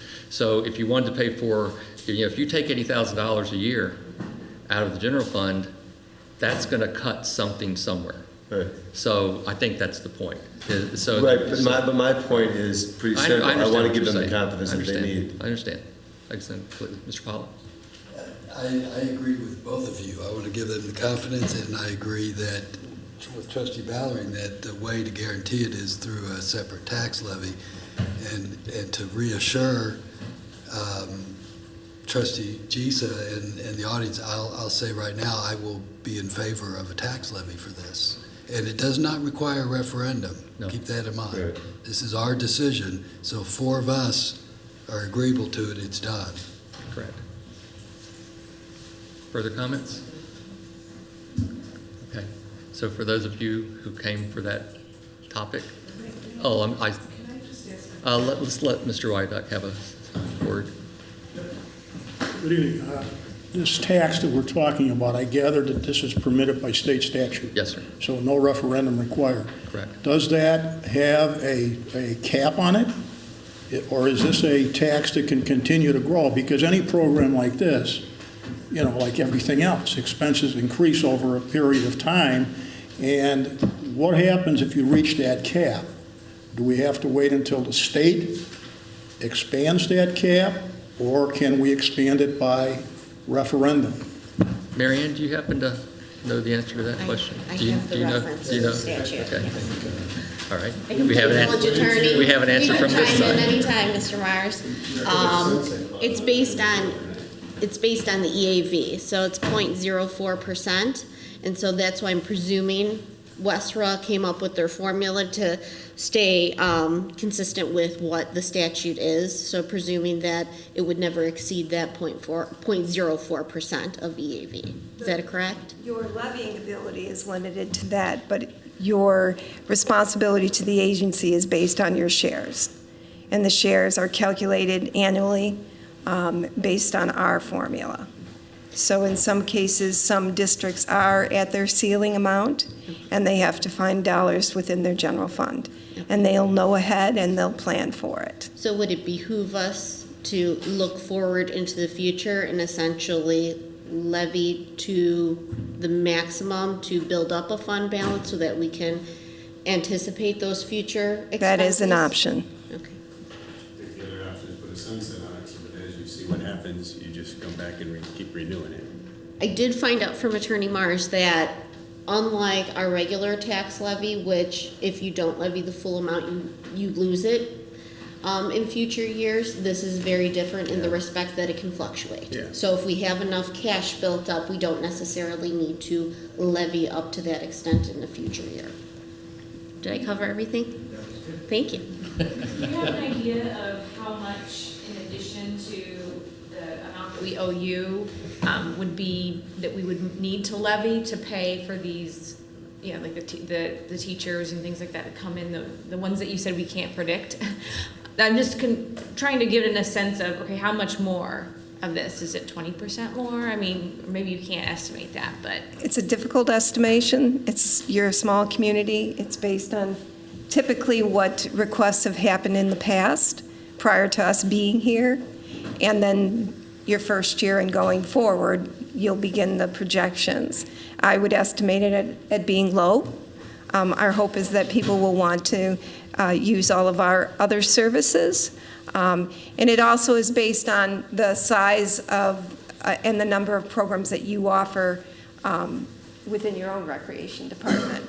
So if you were a really large district and offered a lot of programs, that increases your risk in terms of the number of persons who might be interested in being included. So communities that are similar in size have very low inclusion. Communities that have large, expansive programs, Oak Park, have lots of inclusion. Individuals who have daycare programs, often it depends on the type of programming that you offer, and that can impact it. I think another variable here too is I think Marianne will back me up on this, is that a lot of times at this point we don't really have a sense of what the need is. Once this program is in place and starts running and we start signing people up, I think we're going to have a much better idea of how many people in our town are actually going to be taking advantage of it. So what I would suggest is I kind of see where I think everybody's at. Let's have our staff work with Marianne, see if we can get some projections about these outside costs. Also look at the possibility that Manager Francis was mentioning, that maybe we want to add a part of that tax on so that we have a fund for the day in case we actually do cap out, and that we can have that conversation in July when we consider the resolution. Is that okay with everybody? Yeah. Okay. Anything else from anyone? Please. Are the shares determined as to how many people use the programs, or how does Our shares are based on EAV, 75% of EAV in each of our communities, and 25 based on gross population. Okay, thank you. Marianne, thank you very much for coming. We look forward to a long relationship with Western. So now we will turn to, under ordinances and resolutions, an ordinance amending the village code of the Village of Riverside, Illinois, relative to the maximum allowed rental days per year for vacation rentals. Director Apt. Thank you. Back in 2016, the village board adopted a text amendment that would allow vacation rentals in the Village of Riverside. At that time, I went through the Planning and Zoning Commission for that process, and as they were discussing it, there was some concern about allowing this type of use in the residential zoning districts. So therefore, the code included certain restrictions that would try to ensure minimizing the impact on the neighbors or the neighborhoods as part of that discussion. So they put together a bunch of proposed restrictions. A lot of it was modeled on our bed and breakfast ordinance that had already been adopted a few years earlier. So with the proposed restrictions that the Planning and Zoning Commission put forth, they also recommended that this would be classified as a special use similar to bed and breakfasts in our zoning ordinance. When the board discussed this, the board chose to allow vacation rentals as a permitted use rather than a special use in the residential zoning districts. So it would just be limited by the licensing requirements. So somebody wants to do a vacation rental, they just need to apply to the village offices and obtain that license and make sure that they're meeting the requirements that are in that ordinance. So our licensing restrictions include that every vacation rental licensee or their authorized agent must be located within a 30-mile radius of the vacation rental and must be available to respond to complaints at all times during the rental period. The idea behind the 30 miles was that seemed like it was about an hour drive away. So they should be in fairly close proximity to be able to respond to any emergencies or issues, or if the police received any complaints or anything, there'd be somebody that they could contact and could come to the property. So there was also restrictions on overnight parking. The recommendation was that we would just follow the village ordinance and that any overnight parking for vacation rentals must be accommodated on the site, as we do not permit overnight parking. They have to follow our rules, park on the proper side of the road, etc. You may not rent vacation rentals for any period of time shorter than 24 hours, nor rent any vacation rental more than once within any consecutive 24-hour period. You may not rent the property as a vacation rental for more than 60 days in a calendar year, and you may not serve or otherwise provide any food, any guests to any foods other than those that are prepackaged and sealed by the manufacturer for individual servings. They must pass an inspection by the fire department and the building department and meet certain life safety requirements since the property is being opened up for a public use. And there is also restrictions about cleaning out kitchens and changing linens between rentals, etc. So since adopting this new license, we have only issued one license, and it is on Mishaw. The owners have seen a great deal of success with their new venture in 2017. This was just issued actually in the fall of last year, so it hasn't even been around a year just yet. And in 2018, they state that they've already booked their maximum number of 60 days for the calendar year. Based on the demand they see and the lack of other available vacation rentals or hotels in Riverside, the owners have reached out to staff to request that the board consider increasing the maximum number of days a licensed vacation rental may be rented out. They have requested that cap to be increased to 180 days. As I said before, as part of the PZC consideration of the matter, staff, part of that was this restriction on 60 days. Staff had recommended the 60 days, which is 2 months, which more or less equaled out to approximately maybe 2 weekends per month to help over the course of a year. We selected this date to kind of help mitigate concerns about transient guests and visitors in our residential neighborhoods. The Planning and Zoning Commission was comfortable with this number in combination with the requirement that the owner agent be within a 30-mile radius and available 24/7. They also recommended to allow this use as a special use, as I said before, rather than a permitted, since that would allow the public to be notified and provide input at public hearings and would allow the commission and the trustees, as part of that discussion and that public hearing process, to place reasonable conditions on the approval in order to protect the neighboring properties. However, the board adopted ordinance and chose to go with permitted use, feeling that that limited restriction of 60 days really minimized the impact and didn't want to put that additional burden of having to go through the special use process on people that are just looking to maybe rent out their condo a few times during the year or their house a few times during the year while they're not here. So that's where we're at. Because this is a permitted use now, though, however, if the board chooses to increase the maximum number of days that can be rented out to 180 days, the property could be rented out for what would be 25 weeks of a calendar year, or basically every weekend of a calendar year. Once this ordinance is adopted, if it is adopted, it would be permitted for any future licensee without any additional village board action or any notification to neighbors. So, other villages have adopted various code changes in their efforts to encourage economic development and attract and retain visitors. A vacation rental license is kind of part of the village's plan, economic development efforts to attract and retain visitors. Bed and breakfasts were identified by CMAP in our central business district plan as a way to serve the leisure market and for architecture and design tourists to experience the community. Since that time, because that was back in 2012, 2013, this short-term vacation rental business has emerged with VRBO and Airbnb. So the village has changed its code to allow the bed and breakfasts and then also changed it to allow these vacation rentals. If the demand is currently unmet, this amendment will help our licensee or future licensees meet the need and bring more sales tax dollars and exposure to the village with bringing in more visitors into town. Until this week, village had not received any other complaints regarding the vacation rental that we do have.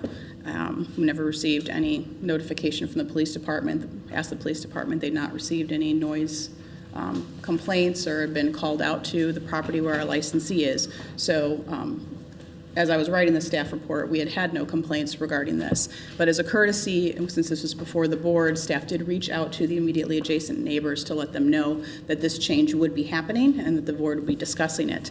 And as part of that discussion, the village has received some concerns and some complaints regarding the rental property. I know a number of neighbors are here that can express those concerns. They ranged from noise to traffic to parking and just concerns about the number of people that are coming into and being in the neighborhood, and especially some concern about increasing the number of days from 60 to 180, and how that is more than doubling that number, and they don't really feel that that is an appropriate use within a residential neighborhood.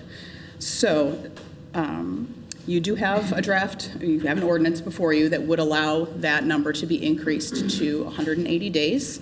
I do have with me a copy of our vacation rental and a copy of our bed and breakfast ordinance. If there's any other questions that you have, I can kind of look through that and try to answer your questions. I know one concern has been about occupancy, and I know this particular use does have an occupancy of 21 people that we allowed.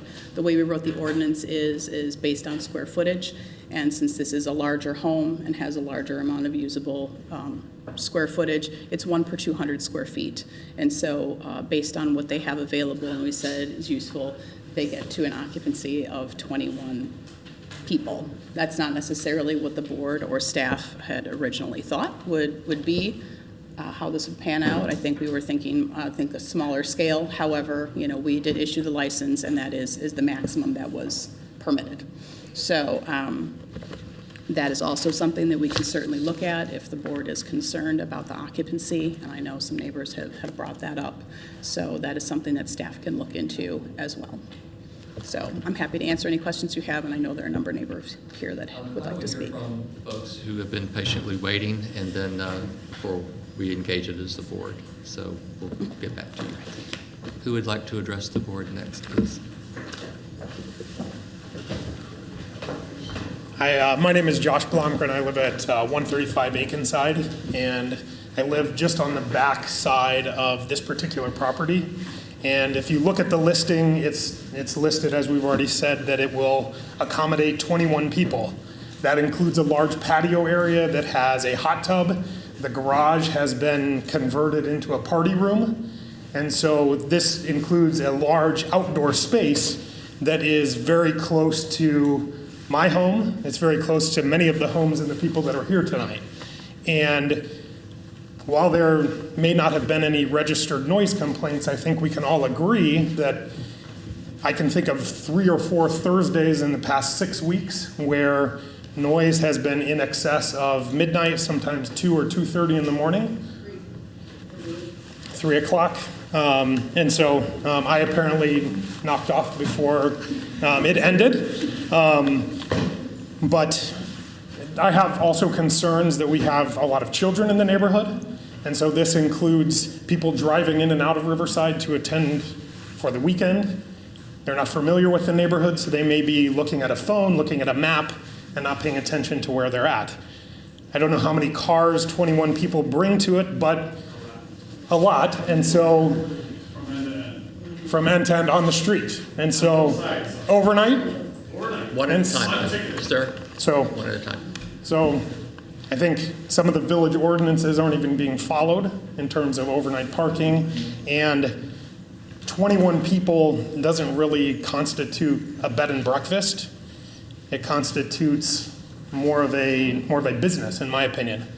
And if you expand it to beyond the 60 days that's already been permitted, that's almost half the year. And so they're making money off of their home for the better part of a year.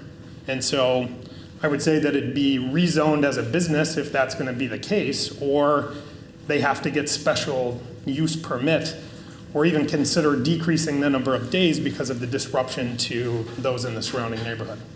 Thank you. Thank you. Next, please.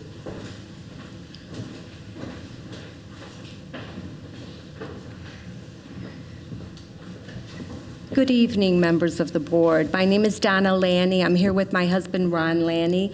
We reside at 122 Miss Shaw, right next door to the Airbnb. First of all, I am very, very disappointed that the board did not send out any type of notices prior to permitting this, especially to the neighbors who are going to be affected. Secondly, I'm very upset with myself for not having to call the board or the police department at the times we've experienced extreme loud noise and disruption of sleep till 3 in the morning. Basketball hoops, you can hear that. My daughter spent the night, had to get up in the middle of the night, open the door, and yell at the people for still shooting the hoops at 1 o'clock in the morning. Not only is the noise level extreme, I've picked up an empty bottle, a booze bottle, at the curbside. I've picked up empty beer can bottles. There was some trash around my property. And the other thing is the parking. Yes, the parking is all the way up and down the street. We had an incident one time when my husband and I were coming home, and there was a big SUV parked, which was double parked in front of the Airbnb. And we waited behind them. We thought they were going to pull in and park in the driveway. They just stood there, literally for almost 5 minutes. We went around barely, and they looked at us like, what the heck are you doing coming around? We live next door. We're trying to get home. I don't think I need to spend 5 minutes when someone is illegally double parked in front of my house. We're just here, and we're hoping that the board will not approve the extension. Thank you. Thank you, ma'am. Anyone else? Please, if you have something to say.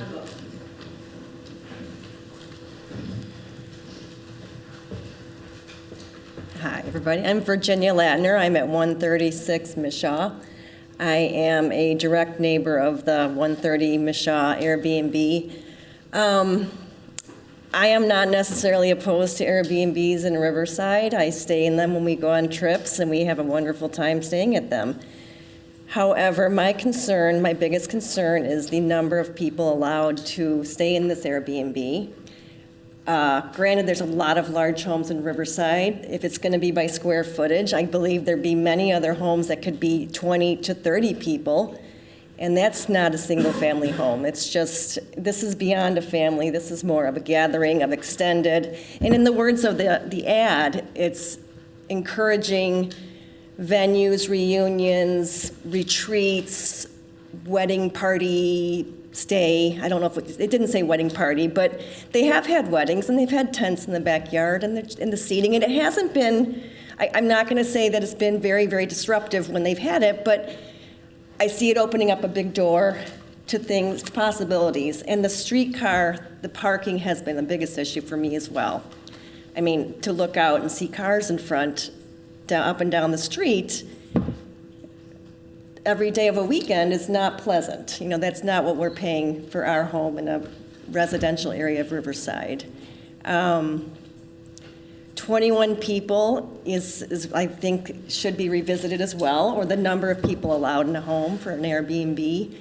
And that doesn't include the events of other people coming into the home for whatever purpose they're hosting. Like, it hasn't just been the people staying there. From I don't know as a fact, Don, I don't know, but I know that people are coming in addition to it. It appears to be extra people coming to something in the yard. And I'm not sure who, or, you know, I don't know what's going on, but I know it's been a lot of traffic, you know, Lyft cars, Ubers, people getting out, going in. So my concern is the number, that I don't think it should be used as a venue site, and what else? I think that's pretty much it. And I definitely would say no to increasing the maximum number of days. I think 60 is more than enough, and I would also ask for the board to revisit the rules and regulations as they stand right now to the homes, to the one home plus whoever else would apply, to have a little more restriction. Thank you. Thank you very much. Is there anyone else who would like to address the board before the trustees speak? Okay. Good evening. My name is Jack Wyaduck, and I live at 165 Bartram Road, which is at the intersection of Miss Shaw and Bartram, and just almost right across the street, about 500 feet, maybe 600 feet from the property that we're talking about. I am unalterably opposed to this ordinance, increasing this. In fact, I am opposed to the fact that the board changed the zoning ordinance to permit a business venture in a residential area. I mean, I was around for a lot of years on this board, and we spent a lot of time rewriting the zoning code, and one of the things that we tried to recognize at that time was that Riverside was essentially a residential community. It was founded that way, and we have a business district that has underperformed, but for a lot of different reasons. And I know that part of the reason for adopting this, allowing this type of rental to occur, was to try to increase economic activity. And I think that's fine in the business district where it ought to be located, not in our primary residential areas. You've heard our neighbors talk. You've heard our neighbors talk about the issues that we have with traffic and the number of transient people that come in. This is a different time. People are, unfortunately, I don't know how to use a smartphone like I wish I could, but that's how people get around. This home is located within about 1,000 feet of a school. We have a lot of kids in that area, a lot of young families moving into the area, and I don't think we need that kind of traffic in some of our primary residential areas. This is a single-family residential area, not a multi-family or a hotel area. And candidly, I'm opposed to it. I'm opposed to the fact that a business is being run on the street. It's supposed to be a residential street. And I think that the trustees ought to turn down this ordinance. And I think they ought to perhaps reconsider whether or not this type of venture is permitted in a residential area. Thank you.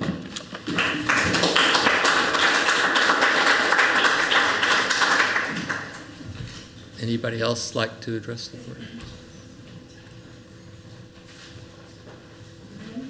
I'm not a public speaker, but I live at 147 Akenside. My name is Ann Komet. And I'll probably forget what I wanted to say, but I think 60 days was more than enough time they had for this year. First of all, the noise, 3 o'clock in the morning, which I did not call the police, but one of my neighbors did, and she told me the police did come out. And another thing, people come in with their animals. I live right in back of them. Their dogs run around in our yard. Don't know what kind of dogs they are, if they're friendly, they're not. But these people are chasing their dogs. So I think 60 days was more than enough time, and maybe it should even be lowered to another 20 days. There.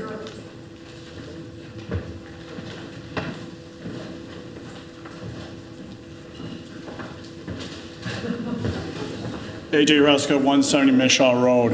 I've lived on that block all my life, 48 years.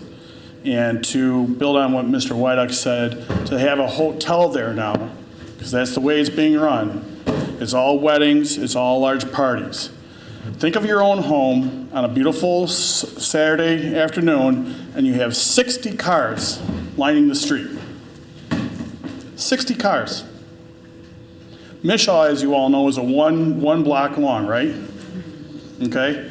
All parked on one side. Sometimes they park on the other side. You can't get through. It's a narrow street. Parking is a huge issue, okay? This is not being run as a Airbnb. Like Mr. Wydick said, it's being run as a business, as a hotel. And we don't know what other people are coming in. People are coming in on Ubers or Lyfts. I have witnessed drunk people in my front yard. The latest has been clothing articles left in the front yard. You can hear them arguing and fighting when they're leaving the venue. Now picture your house again. Do you want this every weekend on a summer? I don't think so. So why should we have to settle not only for 60, but now possibly 180? This ordinance is wrong. It should be downtown Riverside and not in a residential area that has beautiful Victorian homes, beautiful landscapes, and potentially could be destroyed. Not saying it's the homeowner's fault, but it's whoever they engage to rent the property. This is wrong and should be withdrawn. Thank you.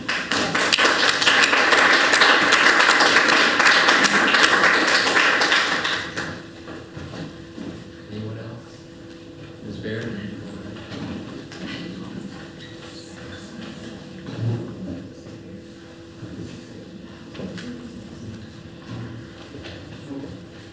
So, hi, I'm Donna Bear, and I live at 130 Mishaw Road, a location well cited this evening. First of all, I want to say I'm so sorry to my neighbors, Donna and Ron and Virginia and Cindy and AJ and Gigi and Jack and Dan and the young lady who spoke earlier, whom I haven't met, and a bunch. I'm kind of blindsided because I never got a word from anyone that there were issues.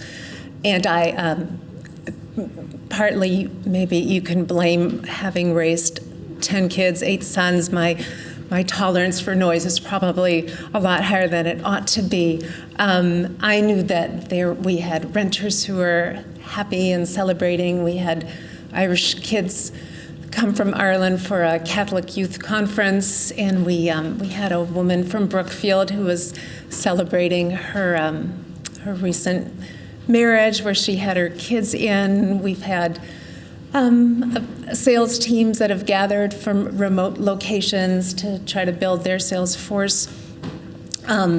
We had just a beautiful African-American family from Detroit come to celebrate their daughter's graduation from medical school.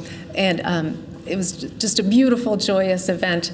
And so I am so sorry to my neighbors that there were problems. I didn't know. I know a lot of you have my phone number or my email address, and my door's literally open lots of the time because the kids leave it open. But first I wish I had known so I could rectify what I could have. We do. I turn down lots of people who do request to stay at our home if I sense that the renters are too young or too immature. I think most of the complaints I'm hearing tonight stem from one particular set of renters whom I thought I had screened well. I was a married man with 4 children, and he wanted to have some of his friends over for a relaxing weekend. Well, the friends turned out to be rather young, and though they were sweet and very polite, they consistently resisted our requests to lower their celebration, their jubilation. So I apologize for that. I was unaware that there were illegal parking issues. I'd never been told. The police have never contacted us. So I didn't know that there were, that my neighbors were upset about this. The limit of 21 guests is what the village permitted us according to the ordinance. To me, it doesn't seem that large because when my children, their spouses, and grandchildren come, we go over that limit. But I think we're allowed to have our grandchildren over, right? There's no ordinance against that. So I know 21 sounds like a lot to a lot of people, but when you raise a big family, it never seems that big to me. There are a few more things that I meant to respond to. We do have rules stated on the website prohibiting lewdness, drunkenness, rowdy behavior, use of marijuana, use of illegal drugs, brawling,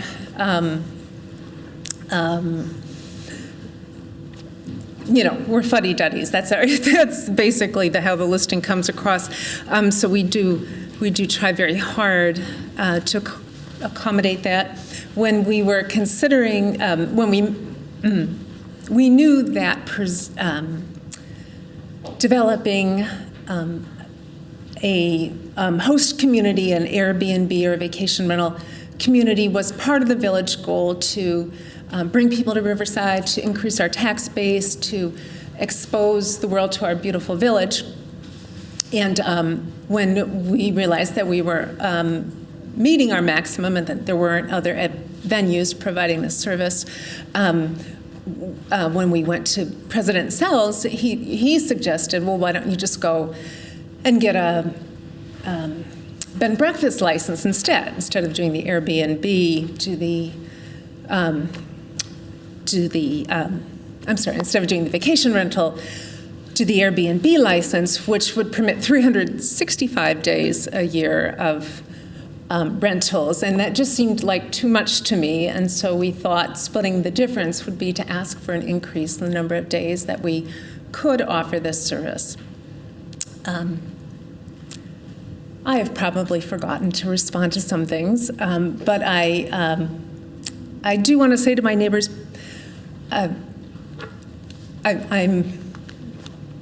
blindsided is a strong word, but I did not know that my neighbors were upset with me, and I want to apologize to my neighbors for harming you or keeping you awake at night. Or this was, of course, never my intent. I love my neighbors. I love Riverside. I love being a part of this community. Having raised 10 kids here, we broke the Lanny's tree once, and we kept the radio on too loud for the Latiners in the garage. We have tried to be responsive when our neighbors call or tell us that the kids broke a window or something. We've tried to be good neighbors. So please don't think in any way that we were trying to pull a fast one on our neighbors or bring a hotel into the middle of town. We were just hoping to further the village's vision of sharing Riverside with the rest of the world. So I suppose that's all. Thank you. I have one question. Yes. So when you have these groups there, are you there when they're there? Yes. At all times? Once we were in Israel and we had our son, our adult son, stay in our stead. But when anybody is staying there, there's either you or a member of your family are there with them at the same time? Yes, that's right. Then how did... Wait, but technically the ordinance says that they're within a 30-mile No, distance. but I know, but that's why I'm asking. Are you actually physically there? We have been, yes. Always? That's what I'm getting at. Are you all? If there's somebody staying in your home, are one of you always there at the same time? Up until this point, I would say on every rental except when we were in Israel. But I'm not saying that we always will be, but we will always have an agent within 30 miles. But so far.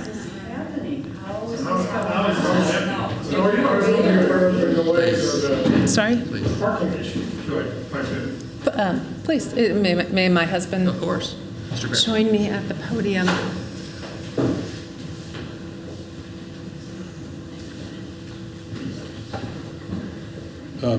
Before the jury verdict comes in, I'd like to explain motive. We've been friends with a lot of the trustees and with the gentleman, I forgot his name, who ran the Sticky advertising agency. But anyway, for years, at least people in our age demographic have said, wouldn't it be great if we had a B&B or two in Riverside? And part of the reason is, at least when you get to our age, you start to notice that your peers our oldest kids are 31, 29, et cetera. But most of our peers who were raising their 3 kids while we were doing our 10, the first 3 kids, they have left Riverside.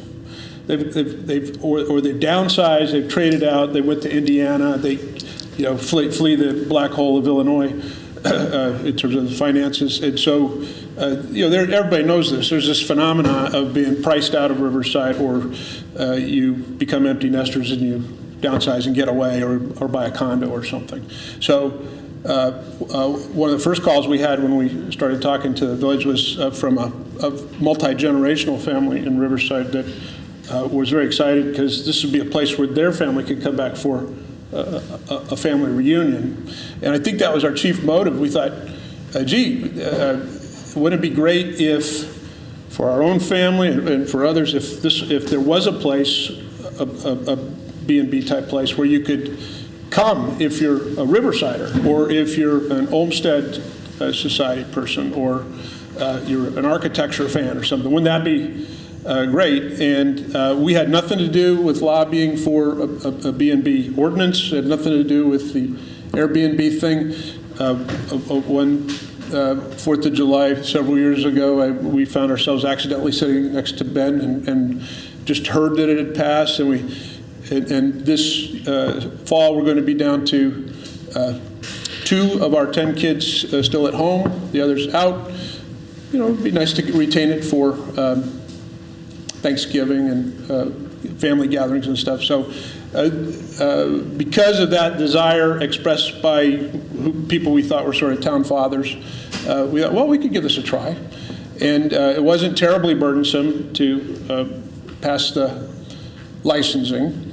And we tried to think, well, what are all the rules we should put in place? So we published rules, but where we messed up big time, and I want to echo Donna's apology with our neighbors, is there was no teeth in the rules. We published it, but there was no teeth, and no, if somebody says, well, I'm just here for a weekend, I'll shrug it off, I'm not going to pay anything.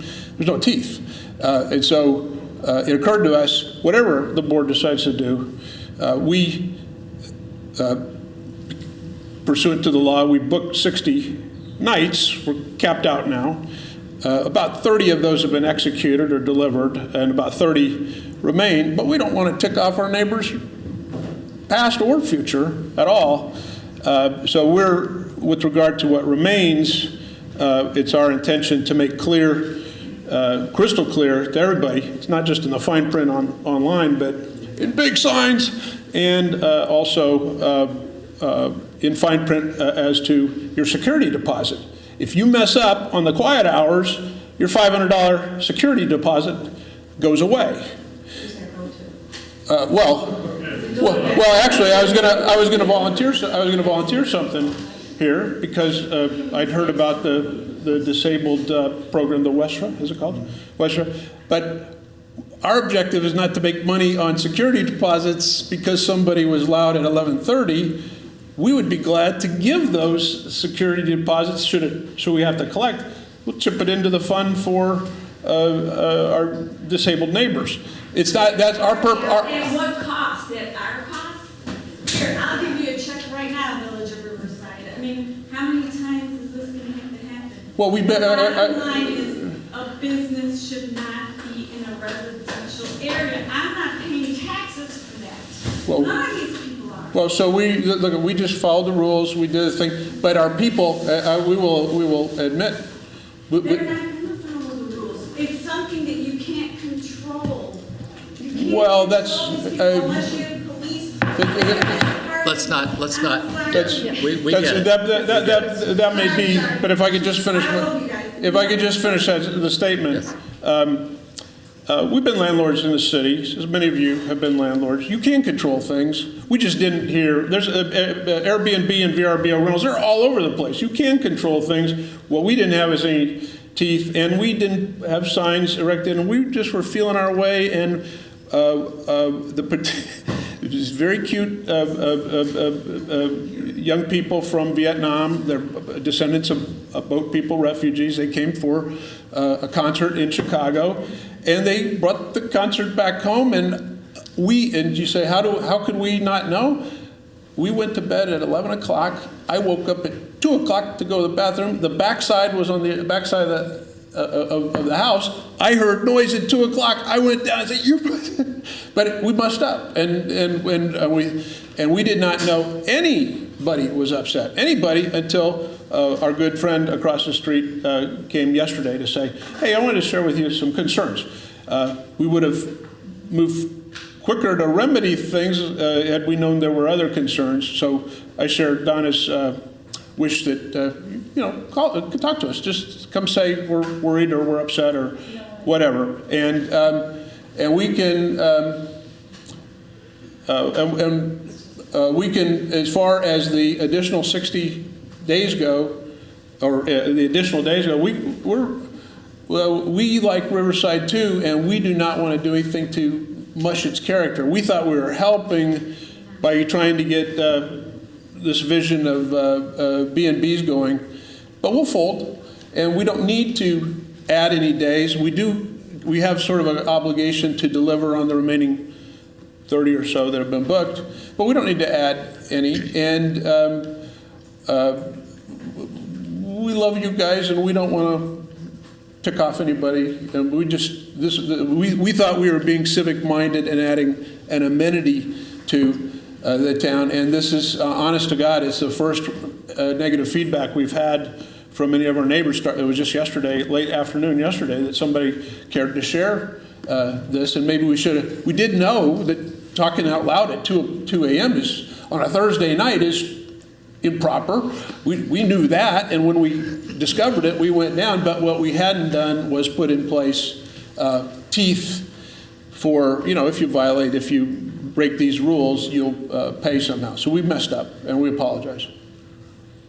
Can I make a response to something? Yeah, please.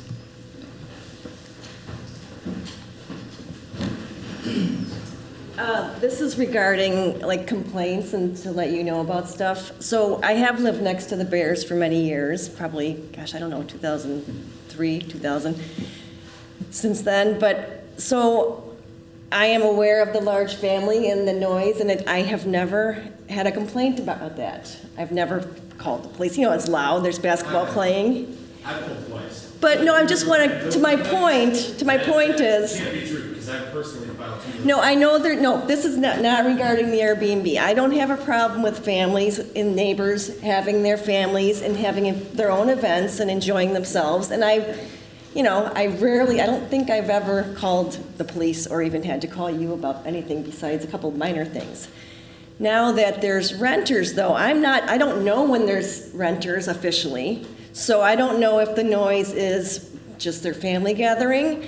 Is it a renter? No, I'm not one to call a police and make reports about noise, especially if I'm not sure if it's just the family having fun or, okay, it's on the schedule, they have renters, maybe I should be calling tonight.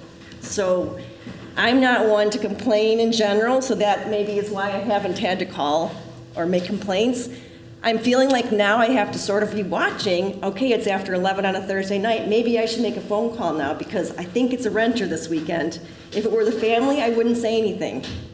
So it's a little touchy subject with neighbors, and it's uncomfortable. Yeah, it's uncomfortable. And we're not upset with any no, and complaint. it's more of understandable. is this something that we want to get into, and who's going to be monitoring the noise or the people who are there and the traffic? That's it. So, quickly, please. It's getting late, so let's quick. You know, I don't know you, and I was here for Commonwealth Edison. You know, just real quick, a lot of these neighbors some of them I know, they don't want to complain. They're good people. So they don't bring up these issues. They keep quiet and they don't know what's going on. This board has a responsibility. If they approve something and there's something going on in this town with the business, that it is really vetted. And some of these issues coming up clearly have not been, and is very disruptive to a residential community in an area of high taxes. That's one of the most beautiful places that these people are paying taxes on. No one's talking about money. This also is involving money. You guys make a lot of money from this, and you can make a lot more by doubling it. And I think that needs to be said. So I think that perhaps the board should take this back and really, really dig down deep into what they made help happen.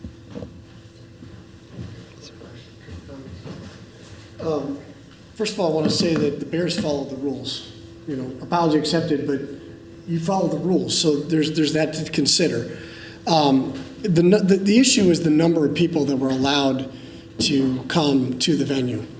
Somebody said, I believe she read it off, it was 200 people or 200 square foot per person. And, you know, I live across the street. I'm the one that came and talked to them. I've got a 5,000 square foot home too. I mean, I could have, 25 people come and have massive parties too.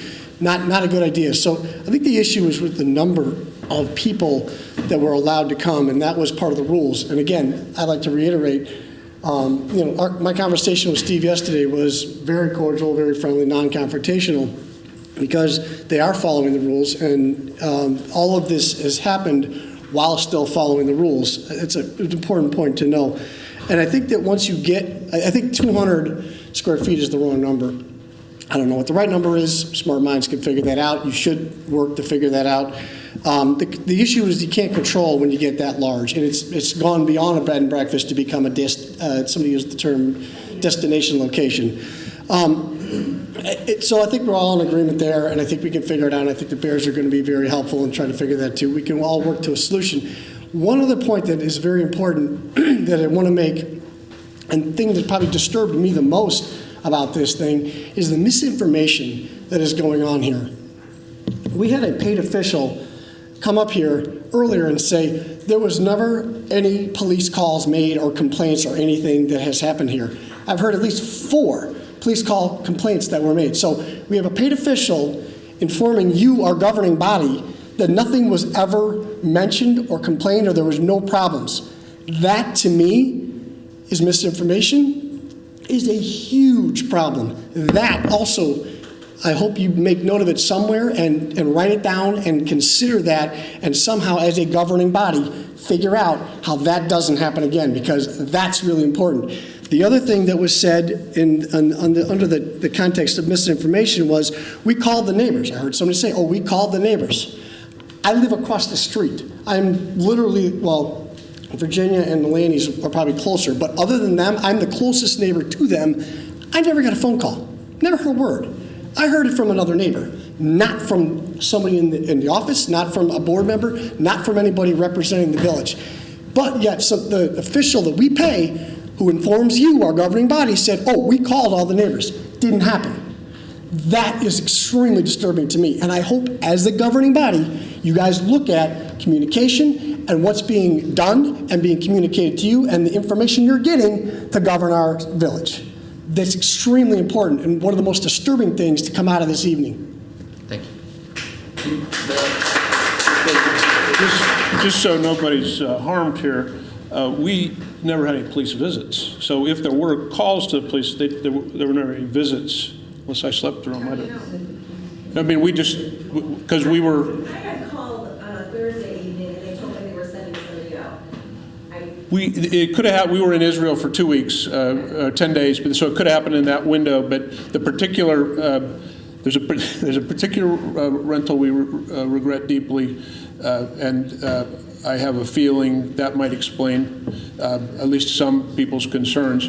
And then, again, we messed up because we didn't have any teeth in our 11 o'clock quiet time rule. So we would, however this plays out, or if you repeal B&Bs or whatever in the future, at this moment we have commitments to deliver for about 30 more nights, I think, and that's without a raise in the cap. And we would, we're just going to tell them, you'll be fined your security deposit, and it will go to the WESRA fund because we're not aiming to make money. And that's not to lobby for extension. I don't think that's going to happen. It's just to say we just want to be good neighbors with what our remaining obligations are. And if you're concerned about anything or you feel like something didn't get properly ventilated, we are at 130 Michon. You should come and visit us and share a Coke or a beer on the porch and tell us what your concerns are. I think part of the problem here, and you keep referring to your place as a B&B. You are not a bed and breakfast. You're a vacation rental. Airbnb. Okay, but you advertise your place as a B&B.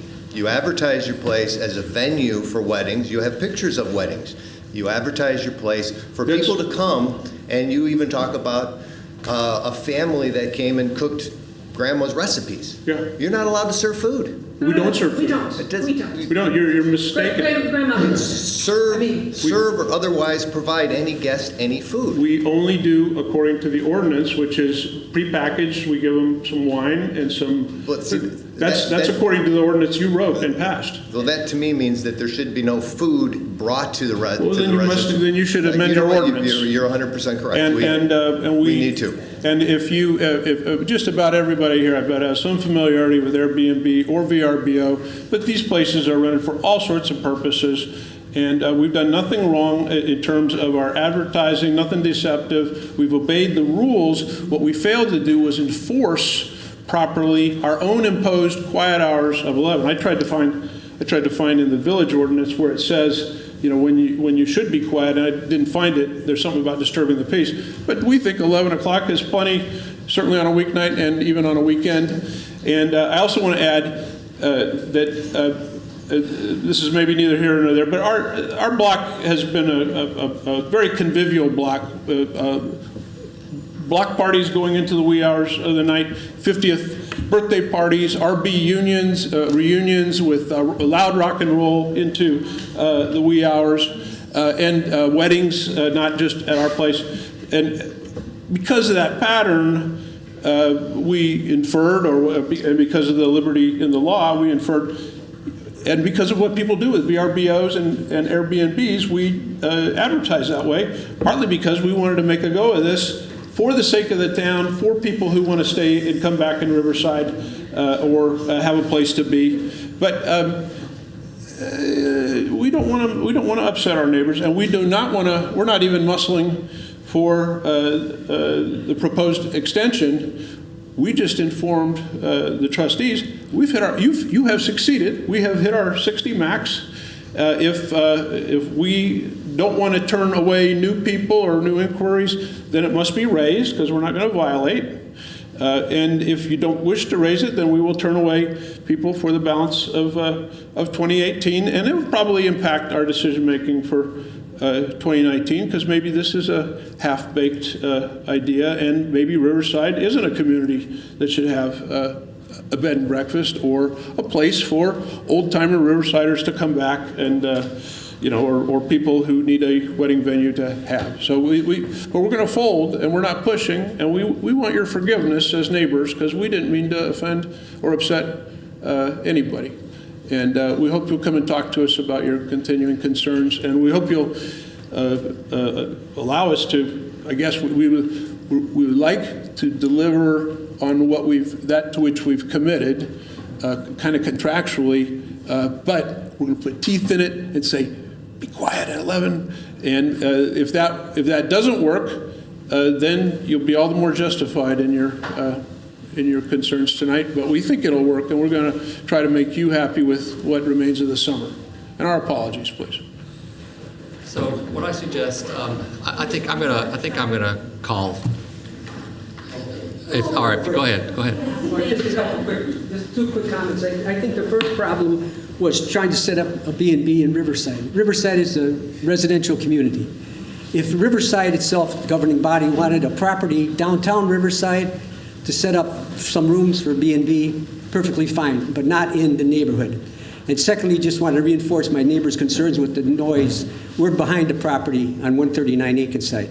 And 1:30 in the morning is no problem in the hot tub, everything else, noise and everything else. So just quick comments. Thank you, sir. So unless there's disagreement up here, I basically have heard that the Bears are not interested in pursuing the extension. In terms of the board action, in retrospect, now that this is the first I have heard this as well this week. The gentleman who mentioned the communication issues, I agree with you 100%. We'll find out how there can be that miscommunication. Our police did look back to see if there had been calls. We were told that there were no calls made. In retrospect, and I'm just speaking for myself now, not the trustees. In retrospect, I think that this should have been a special use and not a permitted use, so that the neighbors would have been contacted directly and allowed to have a chance to speak up front. So on that point, I apologize. I think that was an oversight on our part. I don't think that this, what I've been hearing described, was never the intent behind our push for vacation rentals and Airbnbs.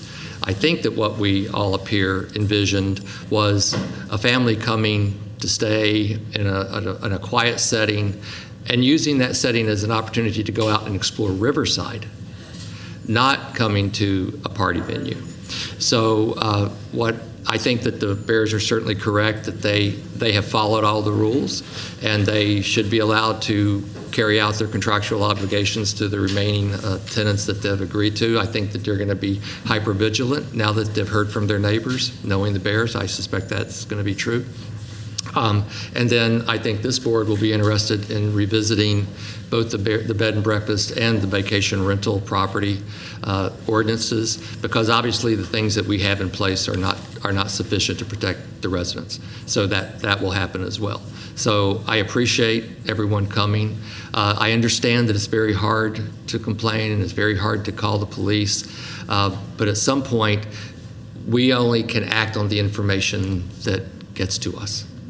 So I encourage you to do so. If you have concerns, call our police and they will respond.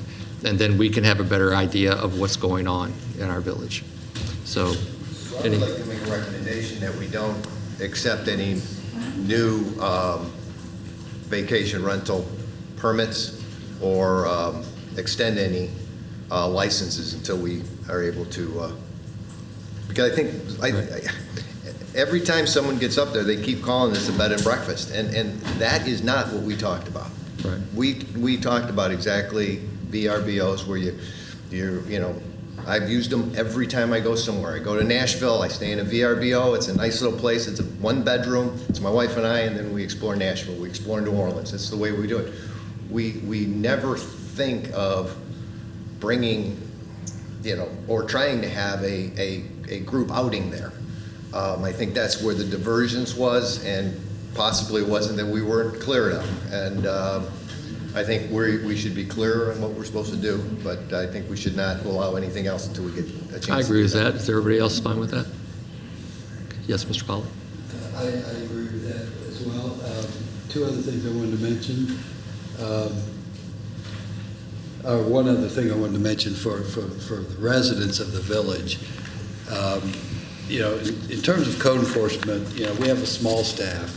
There's no way that our staff can be out there every day to inspect for violations of the rules or any other ordinances of the village. We rely on calls from residents. What you should know, what every resident should know, is that if they call the village, they will be anonymous.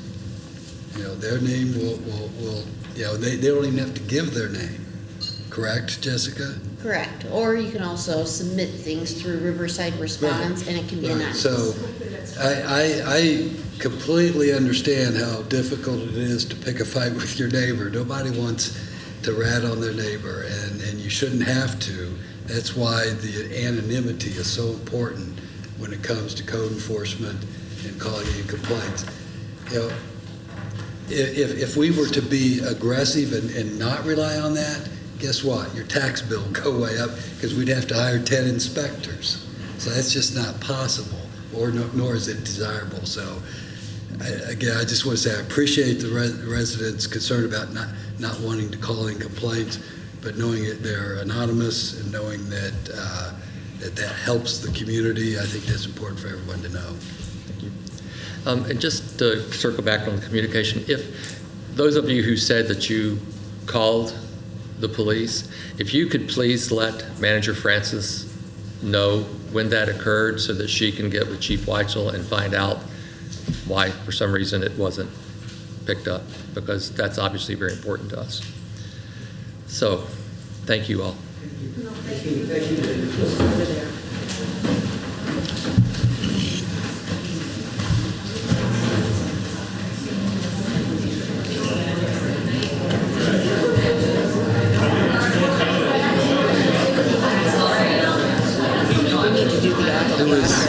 Whose keys are those? I don't know. I think this is Bear. Oh, that's Donna's.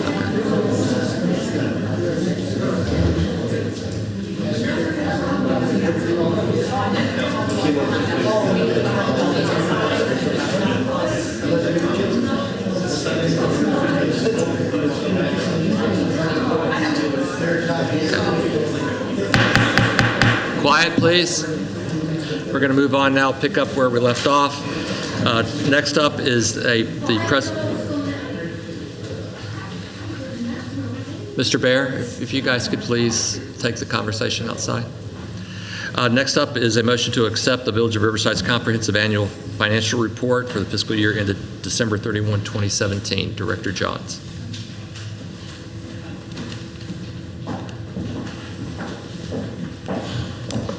Good evening. I would like to take this opportunity to introduce Aaron Sordo, is the representative from Lauterbach and Amon, our auditing firm, to present the 2017 audit for you tonight. This is our first year in our renewed contract with Lauterbach and Amon, and we received a clean opinion from them, which is the highest rating that we can. Aaron? Hello. Yep, like she said, my name is Erin Sordo. I'm from Lauterbach and Amon. I've actually been the manager on this project for last few years, 5 years now? 5, yeah. I didn't get to be out here as much this year as I have in the past, but still, it's always a great village to come to, and clearly you guys have some very engaged residents, which is really good. I mean, you'd be surprised, as much as it's late, it's nice to come to a board meeting and people actually come. I mean, they all cleared out for me, which, I'm here for financial statements. No one really thinks that's too fun, but But it was just, I mean, it was pretty interesting actually to kind of sit through that. So because it's late, I'm going to keep this very brief. I will open it up for questions towards the end if anybody has anything specific. But basically, I'm just going to kind of navigate you through the report, you know, touch on exactly what she said. We offered a clean opinion or an unmodified opinion, which is the highest opinion you can get. That means that all of your numbers, based on all of the detailed audit testing that we did, showed that all the numbers are fairly presented and without material misstatement of any kind. So that's obviously the way you want to go. So good job. And if you guys, so first you guys, I don't know if you guys have bound copies or electronic versions in front of you. I have page numbers for both so that if, you know, whoever's navigating through a PDF or all, it should be able to kind of direct you. But we're going to actually start with the thicker of the two, if it's the bound copy, which is your actual annual financial report. So about 15 pages in, roughly 14 pages in. This is where you'll have your Certificate of Achievement Award. You guys received the Certificate of Achievement for Excellence in Financial Reporting. This award is always given a year in arrears, so this is for your last year's report, but I am sure you guys will receive it again. So congratulations, that's a very good thing to have, and it means you guys did an excellent job, so congrats. A couple pages after that, that's the opinion that we spoke about. So this is on page 1 of the report, or on the PDF, it's page 18. At the bottom section there, that's where you can see our opinion, where we're basically giving you our unmodified opinion, like I mentioned. Just past that will be your MD&A. So this is your management discussion and analysis section. This section kind of gives you information more from management's perspective. So this is the best part. If you want to figure out really what happened within the village, that kind of backs up these numbers, I always find that this is the best place for a lot of your readers to go. It has our audited numbers in there, so you know the numbers are good, but it has actual detail that you as the Village of Riverside can provide that we as auditors cannot. So this is, you know, where you can see what programs you guys offered or how they did, or, you know, just different information from management. Then if you flip to page 3 of the report, or page 39 of the PDF, this is where it starts your entity-wide financial statements. You have 2 sets of financial statements for governments. Your first set is full accrual. It's basically your entity as a whole. It takes all of your fund financials, which is probably what you guys are used to at your monthly meetings when Karen comes up and does her financial reports or reporting. This is taking all of that and pulling it all together and just showing you guys like overall where you guys are at. A couple pages past that, starting on page 7. These start your fund financials. So this is probably what you're a little more used to seeing from year to year. These are all your major funds, you know, your general fund, capital projects, debt service, you know, that kind of stuff. This is your summary of that. Then there's the notes to the financial statements. That starts on page 19. So this is in some ways kind of similar to the MD&A, where it is a lot more words, but this is a lot of audit words. It's a lot of, you know, us kind of giving more, you know, policy description and information about just the funds and your property taxes, but in numbers and not even that much detail, unfortunately. But it gives lots of detailed schedules and stuff like that for your, you know, when you see numbers in your financial statements for capital assets and you're wondering what makes up that, this will kind of help give you extra detail on that. Then if you flip past that, this is the most, for me, I always enjoy telling boards and residents to reference these sections. It starts on page 66, and this is your budget to actual schedules. So this takes most of all of your major funds, and it puts in detail, you know, how you guys budgeted and how you guys actually turned out. So it kind of gives you a good idea of how well you planned, and it's also a good tool to use going forward as you look forward into, you know, following year's budgets. I can pause now for any questions on the actual financial statements, if you have any of those for me. Questions, anyone? No? Okay. All right, then we're going to go ahead and go on to the next report, which is the smaller packet you have. That's your management letter. Your management letter, you guys only had, well, there were 2 comments that show up. They were both prior recommendations. The first one is about GASB 7475. I know you guys may remember the fun that everyone had with GASB 67, 68 a couple years ago. This is similar to that. It's an upcoming GASB, which will be implemented next year, but it has to do with your OPEB plans. And we've already been working with Karen and the whole finance group, and we'll help implement that with you next year. Then the next comment, this one is an old one. You guys implemented it this year, and so this is just basically showing a status update, and you're good. And next year, as long as there's no issues, it won't show up again. So any questions about the management letter? I don't see any. No? That's it as far as what we provided to you guys, unless you guys have any other specific questions you'd like to go over with me before I am done. I know you guys are probably tired, and financial statements are probably putting you more to sleep, but. It's just our staff, and you do such a good job, there's nothing to talk about. I know. I mean, we have to thank the staff. I mean, as much as it's a lot of work on both sides, we couldn't get through it without all of your guys' hard work, so. Well, thank you, and thank you for your patience of sitting no through problem. the long meeting. All right, thank you guys. So I'd ask for a motion and a second to accept the CAFR for the fiscal year ended December 31, 2017. So moved. By Mr. Sedeby. Second. By Mr. Gisa. Please call the roll. Trustee Pollak. Aye. Trustee Gisa. Aye. Trustee Lumsden. Aye. Trustee Valerie. Aye. Trustee Sedeby. Aye. Trustee Peters. Aye. Motion carries. Next up are reports of village officers. I have no report this evening, but I have asked Chief Weitzel if he would please make a few comments about prior Chief Daneski, who passed away recently. Long-time service to our village. Yes, President Sells, trustees, and Manager Francis. Last week, Don Daneski died of a heart attack at his home in Stickney. Don had been the chief, well, he was hired in August of '53, promoted to sergeant in '69, '70. He was promoted to lieutenant in '72, and then '73 he was appointed the chief, and he retired in 1994. But he was not a stranger, so I just met with him in April. He was here at the police department in April, came in to talk to me. He was a regular at the West Suburban Chiefs meeting. He would come when he was in town. He split his time between Stickney, and he owned a condominium in Acapulco.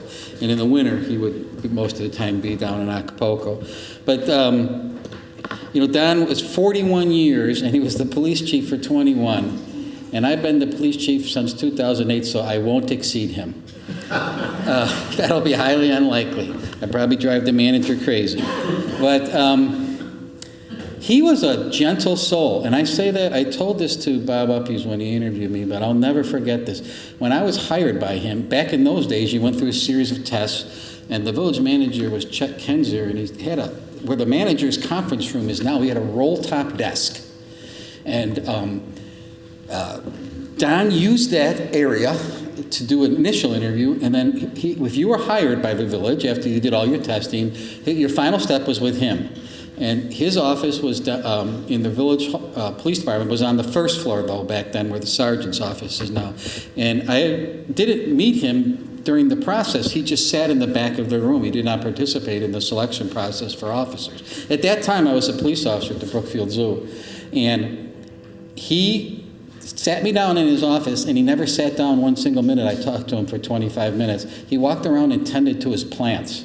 He had more plants in his office than I had ever seen in my life. And he walked around the plants, and he was watering them while he's interviewing me, and he's pruning them the entire time I was there. And that's the way he was. He never got excited at anything. He was, like I say, he's a very gentle soul. Back in those days, Don, his schedule was, he was off every Wednesday and Sunday. And Jack might even remember that. He would work Saturdays. That was his choice. And that's because he would go out into the village in his squad car, and he would literally go out there. And I always thought that was like the very strange, most of the other chiefs, when they were working 9 to 5, Monday through Friday. But I did speak to his family this week. I went over to the house in Stickney. I talked to them. They wanted a private funeral wake. That was his request, at his request. I told the family I'd put the bunting up anyway. So anybody that worked there 41 years, I was going to do that. But I paid respects to Don personally, myself, on Saturday. But he did not want anyone to like his daughter told me, he didn't want any salutes. He didn't want to hoist any casket up on anything. That wasn't him. He wasn't the flashy guy. But I just want to read just a few things that he did under his tenure here. And believe me, there's more than what I'm going to read off here. But he started the police radio program. When I started, all we had is squad car radios. When you got out of the radio, we didn't have portables. You were on your own. He funded that through the village. He funded the evidence technician program. He got the village to agree to a crime prevention officer. Back then, they had a full-time community relations crime prevention officer. That was this person's only job. He instituted the field training. He negotiated the first FOP contract. So when the officers wanted to unionize, he was, with the village team, he was the first chief that negotiated that contract. There was just a ton of initiatives that he did that I actually thought he was I look back, he was probably ahead of his time. The first squad car computers were purchased under him. They were kind of ancient, but they were the first. And I think he was so successful because he really had the respect of the board, and he had the respect of the residents. He once told me, and I told this to Bobby, when Gene Karczewski left, and this gentleman behind me here asked me if I wanted to be the police chief during a series of times. Don Dineski came to see me and he said, listen, let me give you some advice. Don't ever get excited. Your men watch you. If you get excited, they get excited. If you overreact, they overreact. You're going to a leadership position, you got to accept it fully. And he told me, when you have time to make a decision, Tom, take the time. The times that you don't, you have to react right away, you do it. But Tom, if you have time to make a decision and you're doing something and you're in front of the board, you analyze, you take the time to do it. And I think that was a tremendous piece of advice he gave me. And he would still, like I said, he just was in my office in April. And I was shocked. I mean, to me, he was 85, but he didn't look 85, and he certainly didn't act 85. He was constantly traveling, working out, and just a very, very nice, gentle soul. And he was a mentor to a lot of people besides myself. After he left Riverside, he was appointed by the governor to the Prisoner Review Board for a while, and he served at the governor appointment for the Illinois Training Board. So, I mean, he was a very well-respected, even outside our local community. So, not too many of my officers remember him. There's only about 4 or 5 that actually were, the younger officers, they had no idea who I was talking about. I had to tell them when I put the email out and told them what was going on. But I did speak to all of his kids, his daughters. I saw them on Saturday. I saw his partner that he lived with on Saturday. They were just thankful for the bunting and just thankful. Because I can tell you, he loved working here. 41 years. And maybe some of you knew him. You would know that I'm not. I'm absolutely speaking the truth. So. I met Don as police chief because I didn't know I didn't know he was ever the police chief. I met him in the steam room at Loyola.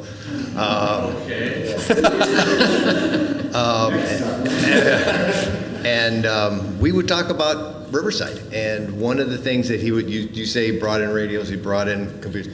One of the things that his crown achievement was hiring a 23-year-old cop from the Brookfield Zoo. He thought the world of you. So, he's, of what I know of him, you have followed him very well. Yeah, he was one of the few people when I hired, I had an associate's degree. Within the first year, he said, you ever want to climb the ladder in this department, you better go back to college.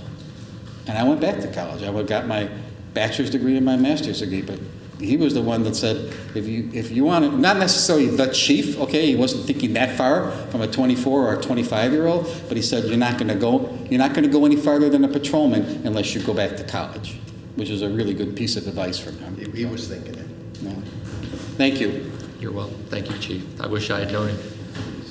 So, sounds like quite a role model for many people, enormous service to our village, and Chief Weissel and I did send a condolence letter to the family on behalf of the board and all the residents, and I agree with Joe. Certainly one of his great legacies will be that we were fortunate enough to have Tom Weissel as our chief now. So, rest in peace, Chief Dineski. That's all I have, Manager Francis. I do not have a report Next up is the approval of the consent agenda.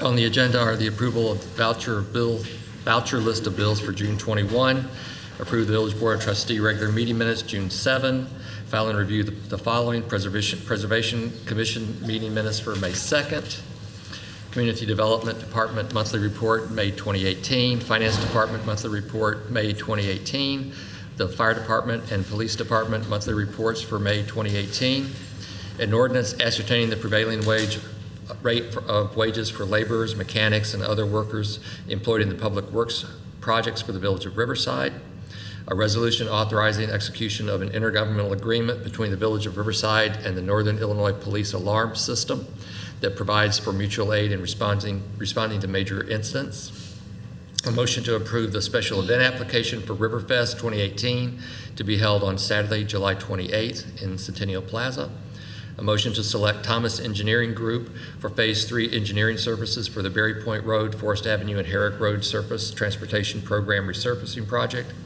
a motion to select Christopher Burke Engineering for Phase 3 engineering services for the Long Common and Blooming Bank Road pedestrian access surface transportation program project, and a motion to approve a memorandum of agreement between the Village of Riverside and the Service Employees International Union Local 73. Does anyone wish to have anything removed for discussion? Hearing none, I ask for a motion and a second to approve. So moved. By Mr. Ballerine. By Ms. Peters. Please call the roll. Trustee Pollock. Aye. Trustee Giza. Aye. Trustee Lumsden. Aye. Trustee Ballerine. Aye. Trustee Suddaby. Aye. Trustee Peters. Aye. Motion carries. Next up is reports of departments, commissions, and trustee liaisons. Are there any liaison reports? Hearing none, we do have Board of Police and Fire Commissioners' final police officer eligibility list. Is that you, Chief Whitesell, you're going to present that? If you want me to comment, all I'll say is we're done. It was a long process. The list is posted. We're currently doing a background investigation on the #1 candidate. And I will say that the candidates at the top of the list are very good. And it's a very competitive field out there. These candidates that are on our list at the top are on many municipality lists. And that's just the nature of that job. But we are completed, and the police and fire commissioners have posted the list. Thank you, Chief. So now we move on to considerations, and I'll leave it up to the trustees. You see what we have left here. Director Apt is still collecting some additional information on the bike shelter location, so that one, you're still looking into that, right?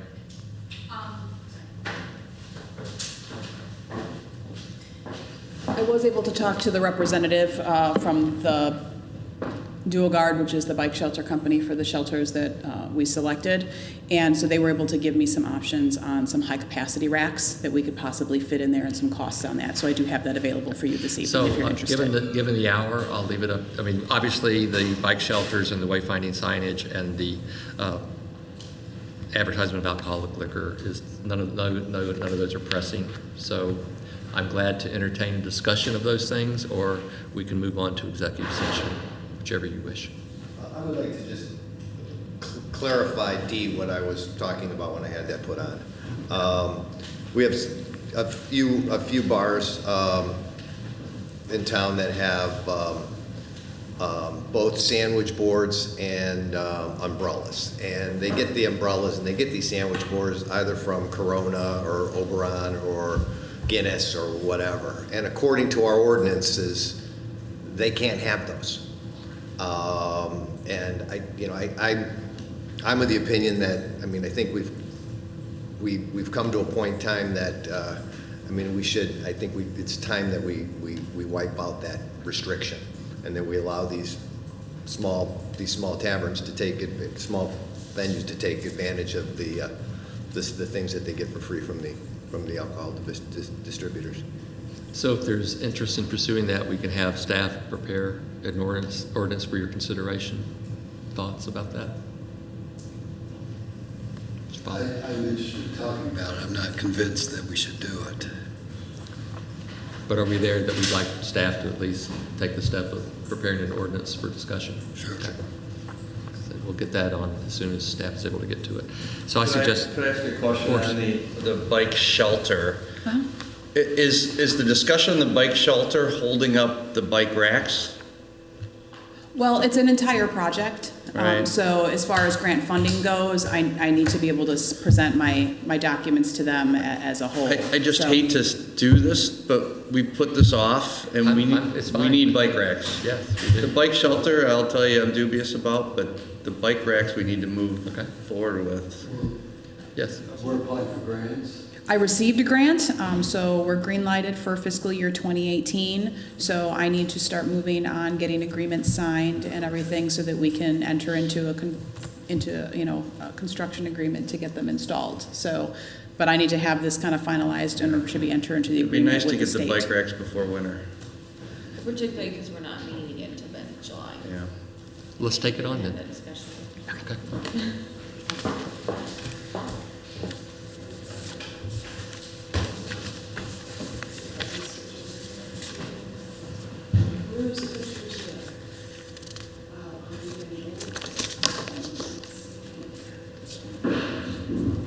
We have the screen.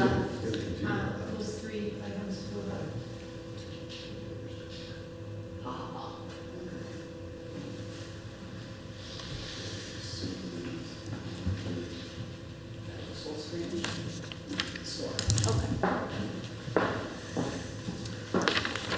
Okay, so we have this in our fiscal year 2018 budget to install the bike shelters and bike racks. We did receive a CMAQ grant for this project. However, they didn't give us the grant money available to us until 2018. So that's why it's in the capital budget for 2018. There is a sunset clause on it, so it doesn't have to be done this year, but obviously everybody kind of wants the bike racks to get in. So not that it has to get done this year, but it will have to get done in the next couple of years. What was on the table when we discussed this at budget was the bike shelters and their locations. And so we did kind of look around a bit and see if there were other areas that bike shelters could be accommodated, because there was some concern that the locations proposed, which were on the north side platform over here. You've got, let's see if I can aim here. So here's Riverside Plumbing over here. Here's the business parking lot back here. In this area over here, there's room to accommodate a smaller 7x18 shelter. Or on the south side of the tracks, we have kind of availability for a shelter over here near commuter lot 1, and that has a lot more room that could accommodate a larger shelter. So we're looking at possibly a 10x24 shelter at that location. We looked at a couple of other locations, including the taxi stop area. However, with it only being 5 feet deep there and it being close to an intersection and not really having the ability to have any buffer off of the actual drive aisle, lanes for the cars, it's not really a safe location. We also looked at just off of Long Common on the north side of the tracks. You can see the little boxy thing there that controls the crossing guard arms. There is room there, however, it's a little bit on the narrow side with there only being 8.5 feet, and with whatever the clearance requirements are that BNSF might have for access to that control center, and some of their clearance requirements like they have for landscaping aren't supposed to be within so many feet of an intersection. We have some concern that that might not work out. If anything, it would be a smaller shelter that could work in that area. It would be closer than the one that's just, where we're proposing, which is just a little bit to the east of that location. But that one would clearly not cause any sort of site issues or anything of that nature. So we also looked next door to where the barber shop is, but those are reserved spaces for the barber shop, so we would have to amend our lease with them if we wanted to commandeer those for a bike shelter. And again, that's a little bit further away, and I know that was some of the board's concern, so it doesn't necessarily improve the situation from where we were before. So I still stand by my first 2 recommendations of possible locations. If we're willing to take 2, you're talking about the far 2 spaces, the ones that are the barber shop, and then there's 2 spaces. The barber shop, and then there's the 2 spaces, like at the very end of the platform. So, in the course of doing this, there was some comment about trying to maximize parking within those. The way the proposal was written, I had asked for U-racks, because in my research and talking to people, U-racks is the preferred rack for bicyclists, because it provides the 2 points of contact, and so that's just what's highly recommended, is to do the U-racks. So that's what I went by. 36-inch spacing is what they recommended. So there was only a certain number of racks that could fit within those sizes. You could fit 7 racks in the larger one and only 5 racks in the smaller one. So that gets you 2 bikes per rack, so we're getting to 10 and 14 racks within those bikes being able to park within those shelters. So the high capacity racks that they told me about today, a little bit different than the U-racks. However, she said with them having these little guards on them, they do provide the support that people want for their bikes. So they're not going to tip over, and that's usually the big concern with like the racks that we currently have, is that they're just not secure enough, and once one bike goes down, they all go down. So my concern was with going high capacity, are people really going to use them, and we're spending extra money on racks that people aren't actually going to use. So I wanted some assurance that this is something that bicyclists would use and feel comfortable parking their bikes on, as opposed to onto the railings, et cetera, at the train station. So you can kind of see artist rendering, I guess, of how these work. They're about 4 feet wide. You can fit 4 bikes per rack, and so they stated that we should be able to fit 4 racks into the smaller shelter, or 5 racks into the larger shelter. So that would bump up the capacity of the smaller shelter to 16 bikes and the larger shelter to 20 bikes. So that does get us more capacity in them. So taking that into consideration, here's just some pictures of people using those racks, not necessarily in a shelter, but those types of racks.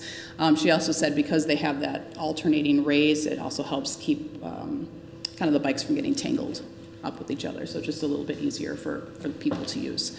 So another alternate she gave me was the manual stacking one. She says they get used at like college campuses and stuff a lot. You can fit, I believe she said, 8 bikes with these, but you do have to manually pick up your bike and hike it up on top. I don't necessarily know that that's the ideal use for that. She also said that the shelter that we chose would probably need to be modified to be slightly taller, just because you need to have that clearance for the bikes up on top. So, but she did provide me this detail to share with you as well. So that is another option.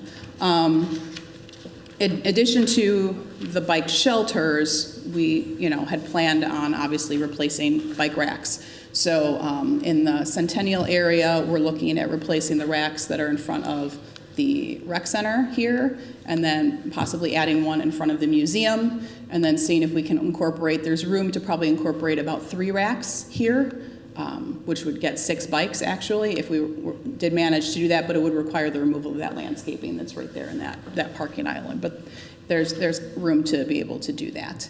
And then also looking at the platform where we have our bike racks right now, we could fit 6 of those U-racks there, which would get us 12 parking spaces on the platform itself. Currently, I think our racks fit about 10 bikes, and nobody can really get their bikes into them. So you see about maybe 2 to 4 bikes actually attached to the racks, and then all the other bikes that you see there attached to the railings. Typically, you're looking at about 20 to 25 bikes parked at the station, usually parked kind of all along the perimeter of the platform on the railings.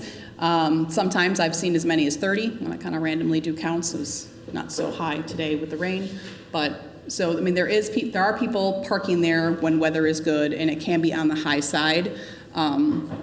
With the shelters, with the additional the new racks on the platform, we should be able to accommodate what the current demand is out there for bike parking. If we do 2 shelters, we should definitely be able to exceed the demand and allow for more people to be able to park in the area. But additional areas for bike parking, obviously replacing the ones out here in front and in front of the library. And they're all the same type of bike racks currently. So again, you can't really get as many in there as it says it has spaces for. And then we have replacing the ones on Burlington. So you're looking at being able to put about 16 bike racks along Burlington at 2 bikes per rack. So you're looking at about 30, would that be 32, 22? 32, sorry. It's getting a little late for me to do math. So that's kind of our bike parking project in a nutshell. Looking at the numbers, let's see, she gave me some numbers. So we have, wrote it down.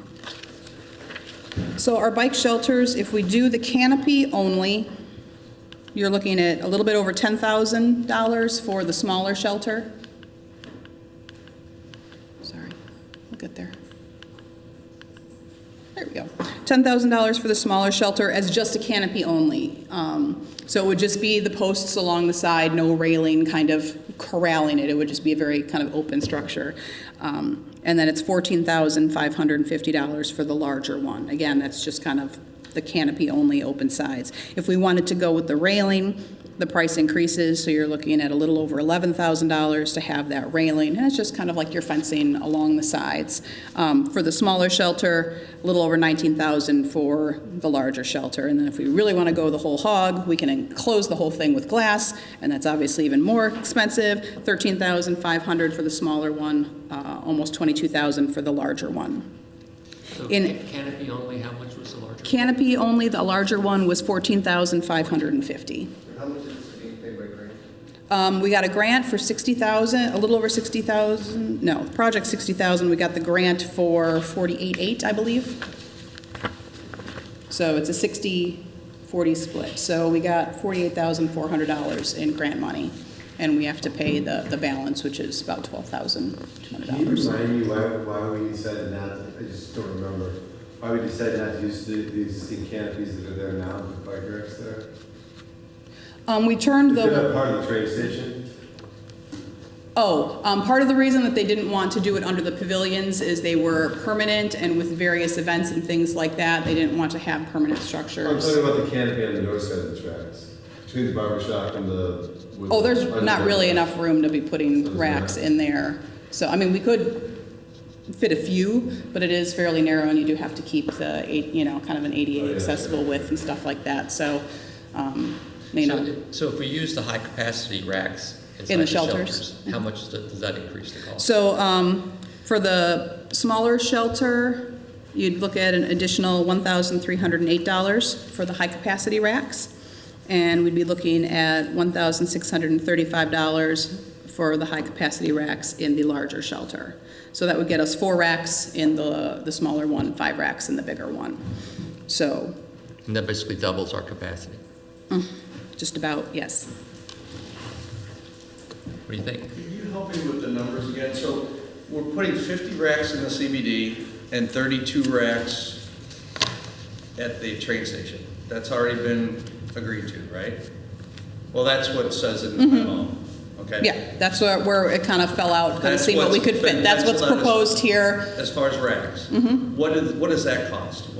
How much does that cost? So looking at that, we have, for the bike racks that are not in the shelters, we're looking at about $17,500. I'm estimating, kind of based on some quotes that we received, the installation of the shelters and the racks, both parts of it, would fall somewhere between $10,000 and $15,000, which leaves a balance of about $28,000 for the shelters and the racks that go in those shelters. So depending on what size you pick, if you want the high-capacity racks versus the other racks, we have about $28,000 to play with. And again, our out-of-pocket costs, I'm estimating based on that $60,000 budget, would be about $12,000. And is the grant, it's just 60% of our cost, right? It's not we pay everything over the grant. It's the grant covers 60% of our cost. Right. We're required to provide a 40% match of whatever the actual cost is. Got it. But the cap of the project in total is the $60,000. Understood. Okay, so but with the 50 racks in the CBD and then the 32 in the train station, that's more than adequate to meet current demand. So the shelters are in addition to current demand. The shelters would be in addition to, the shelters will help, at least one shelter will help meet the current demand, just because we're only putting 6 shelters right at the train station, and the demand I'm seeing at the train station, that isn't adequate to fix, so we would need at least one shelter to meet what's actually parked at the train station. Okay, what the write-up says is 25 on average, up to 30 bikes parked at the train. And then it says here is proposed bike parking at train station without shelter is 32. Yes, and that was with the smaller racks. So, right. So we don't need a bike shelter to meet the current demand. Maximum. No, I think that number is with the racks, or it was with the shelters. Well, it says without shelter. Is that what I said? 32 without shelter. It's supposed to say 32 racks, and that would include the shelter, but that's not including the cost of the shelters. You only put them at 3 locations at the train station, right? By the parking lot, where they are currently, and on the north side by Riverside Plumbing. I'm not following, but then it says with 1 shelter we got 42 to 46, and with 2 shelters we have 52 to 56. So something's not right. Something's not adding up. The 32, is that the central business district bike racks? Oh, yes, sorry, that is correct. I believe that's overall. Then you say 50 earlier, and then you say 32 at train station. So I just can't figure any of the numbers out. If I read this memo, it's Right, I apologize. So that I was apparently was reading it differently than how it reads. So what we have is, let me see if I can get my numbers right.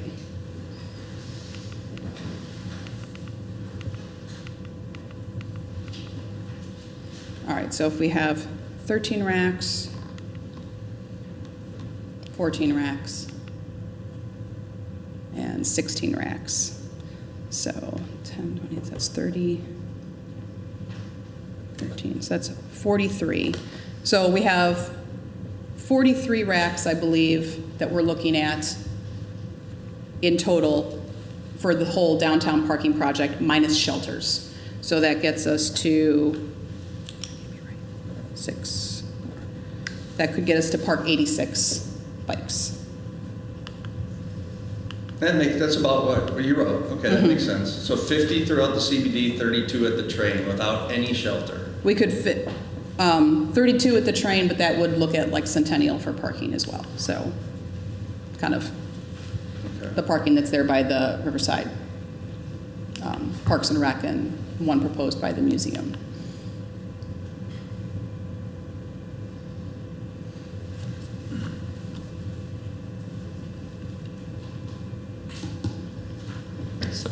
So what's the question before? Do we want to do a shelter? Do we only want to do 1 shelter?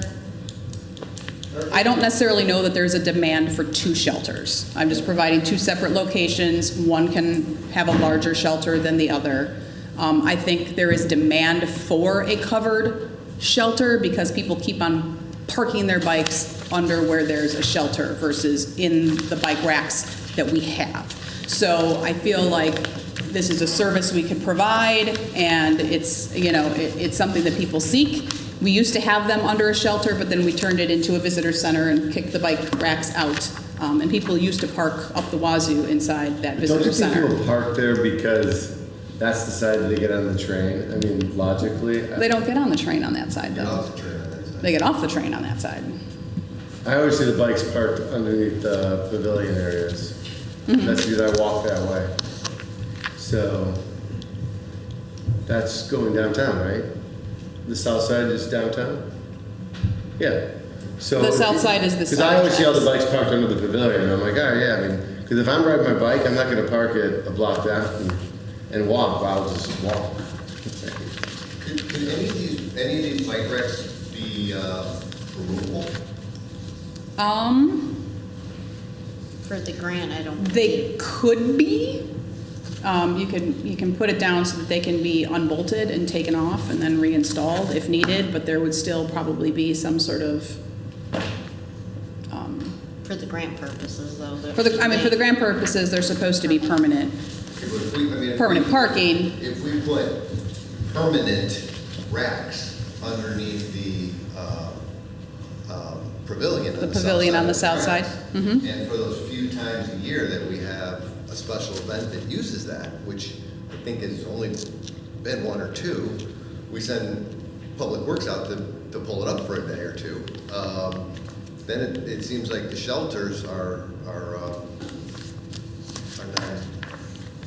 And I just remembered why that number is what it is, because we're adding 10 bike racks as part of our pedestrian improvement project. And so 10 racks are getting added where those parking spaces currently are, and we're gonna be making the island and redoing the intersection.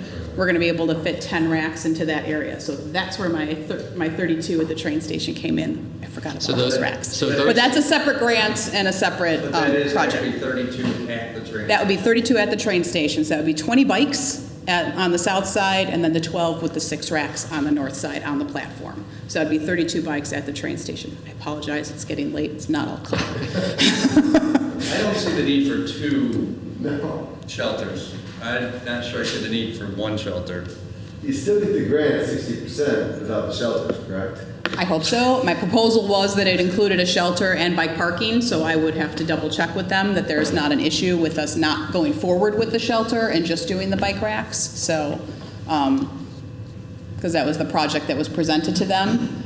But I don't necessarily see them having a total issue with not. I mean, they might, but. But I also think that we should take full advantage of the grant and try to get the full 48.8 out of it, right? But if we're only doing racks, that significantly reduces the cost of the project. I don't want to spend money on something we don't We're matching this. that.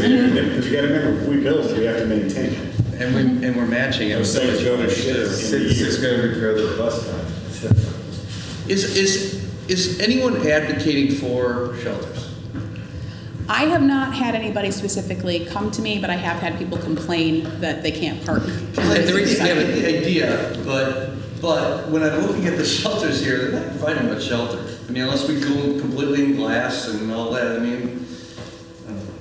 What my interest would be to get the people to stop chaining their bikes up to the railing and all up on the platforms. Yeah. And we're not going to do that unless we have a shelter, because that's why they go up there, is to get out of the weather. But half of them.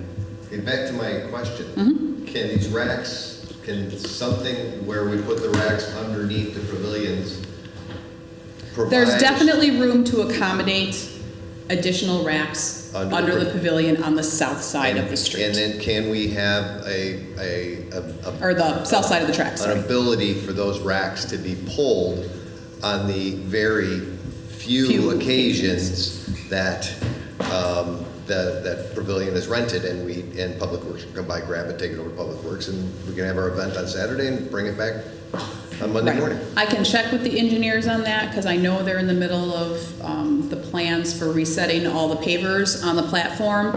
So I can check with him on if there's a mounting way that we can do that under the pavilion that would preserve the bricks and still make it so that they can be kind of popped off as needed.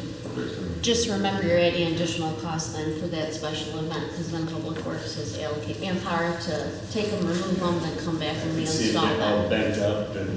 and transporting them. Has preservation or anyone else, landscape or anyone evaluated locations?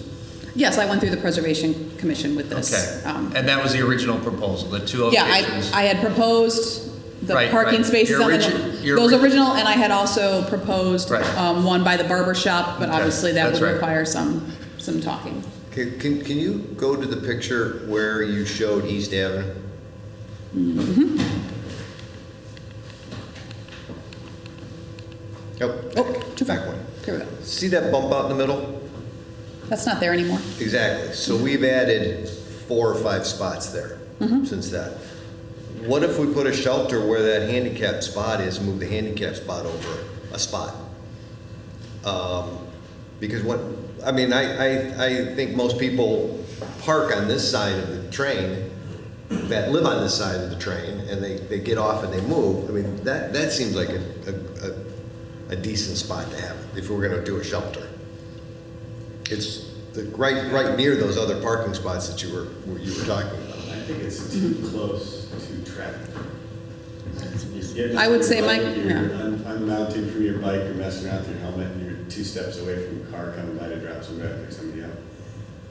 Yeah, my concern would be the depth. I think the two other spots that you identified are fine. I'm just not so sure we have a need for a shelter. I mean, if we had a whole bunch of folks sitting here today saying, we demand roofs over our bikes when we park them for commuting, that would be one thing, but I don't see them.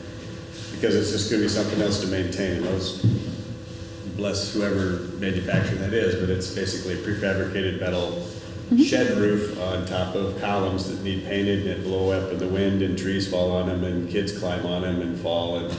Are you convinced we can still get the grant money if we don't have the shelters?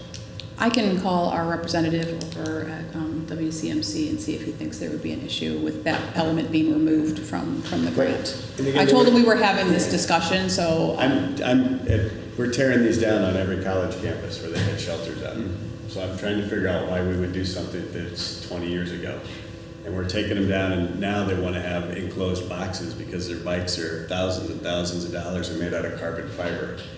And so you build racks, you open up the door, it's like a locker, and you stick your bike in a locker and you shut the door and you do the combo and you leave. If we want to entice people to commute, that's the kind of bike storage we should probably have. So the bike racks that we're going to have at the new pedestrian, when you do the pedestrian project, would they be the high capacity racks or? No, they're they'd be the regular racks. They're the U racks. The regular decorative U racks. Yeah. Those. I mean, those are more aesthetically pleasing for the downtown. Yeah. Those shelters and the racks in them, I think are ugly. They don't seem consistent with the. Okay, so do I hear a consensus? You don't want shelters, you just want to go with the racks? Is that what you're saying? As long as we can still get the grant money. Yeah. And so let's say, for the sake of argument, that we're told that we need a shelter in order to get the grant money. Where do you want the shelter? Behind the police station. Not visible. It's where all the stolen bikes can get parked.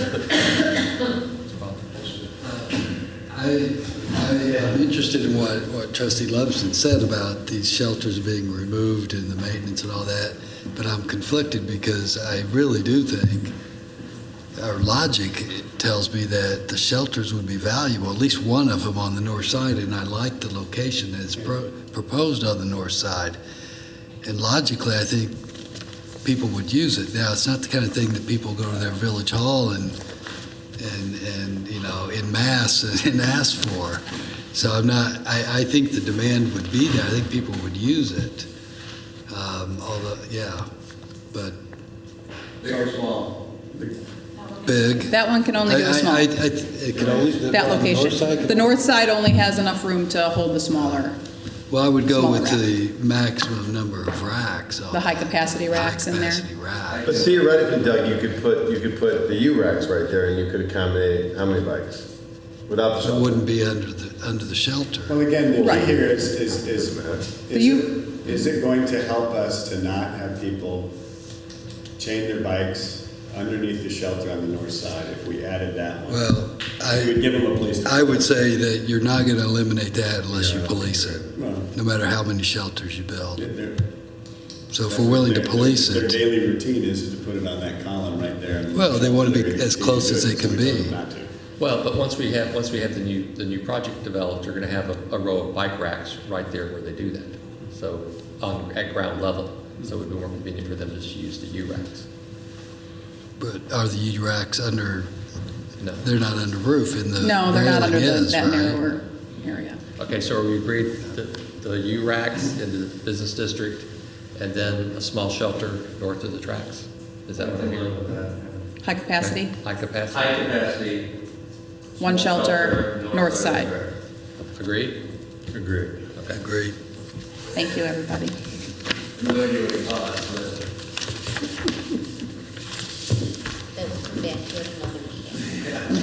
It always comes back.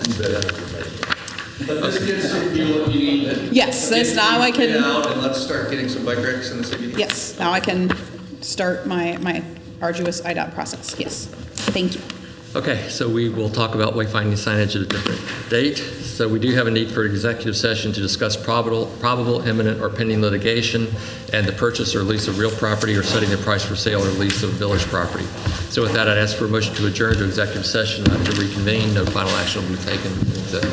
By Mr. Pollack, Second. by Ms. Peters. Please call the roll. Trustee Pollak. Aye. Trustee Giza. Aye. Trustee Lumsden. Aye. Trustee Valerie. Aye. Trustee Suddaby. Aye. Trustee Peters. Aye. Meeting is adjourned. Thank you. Good night.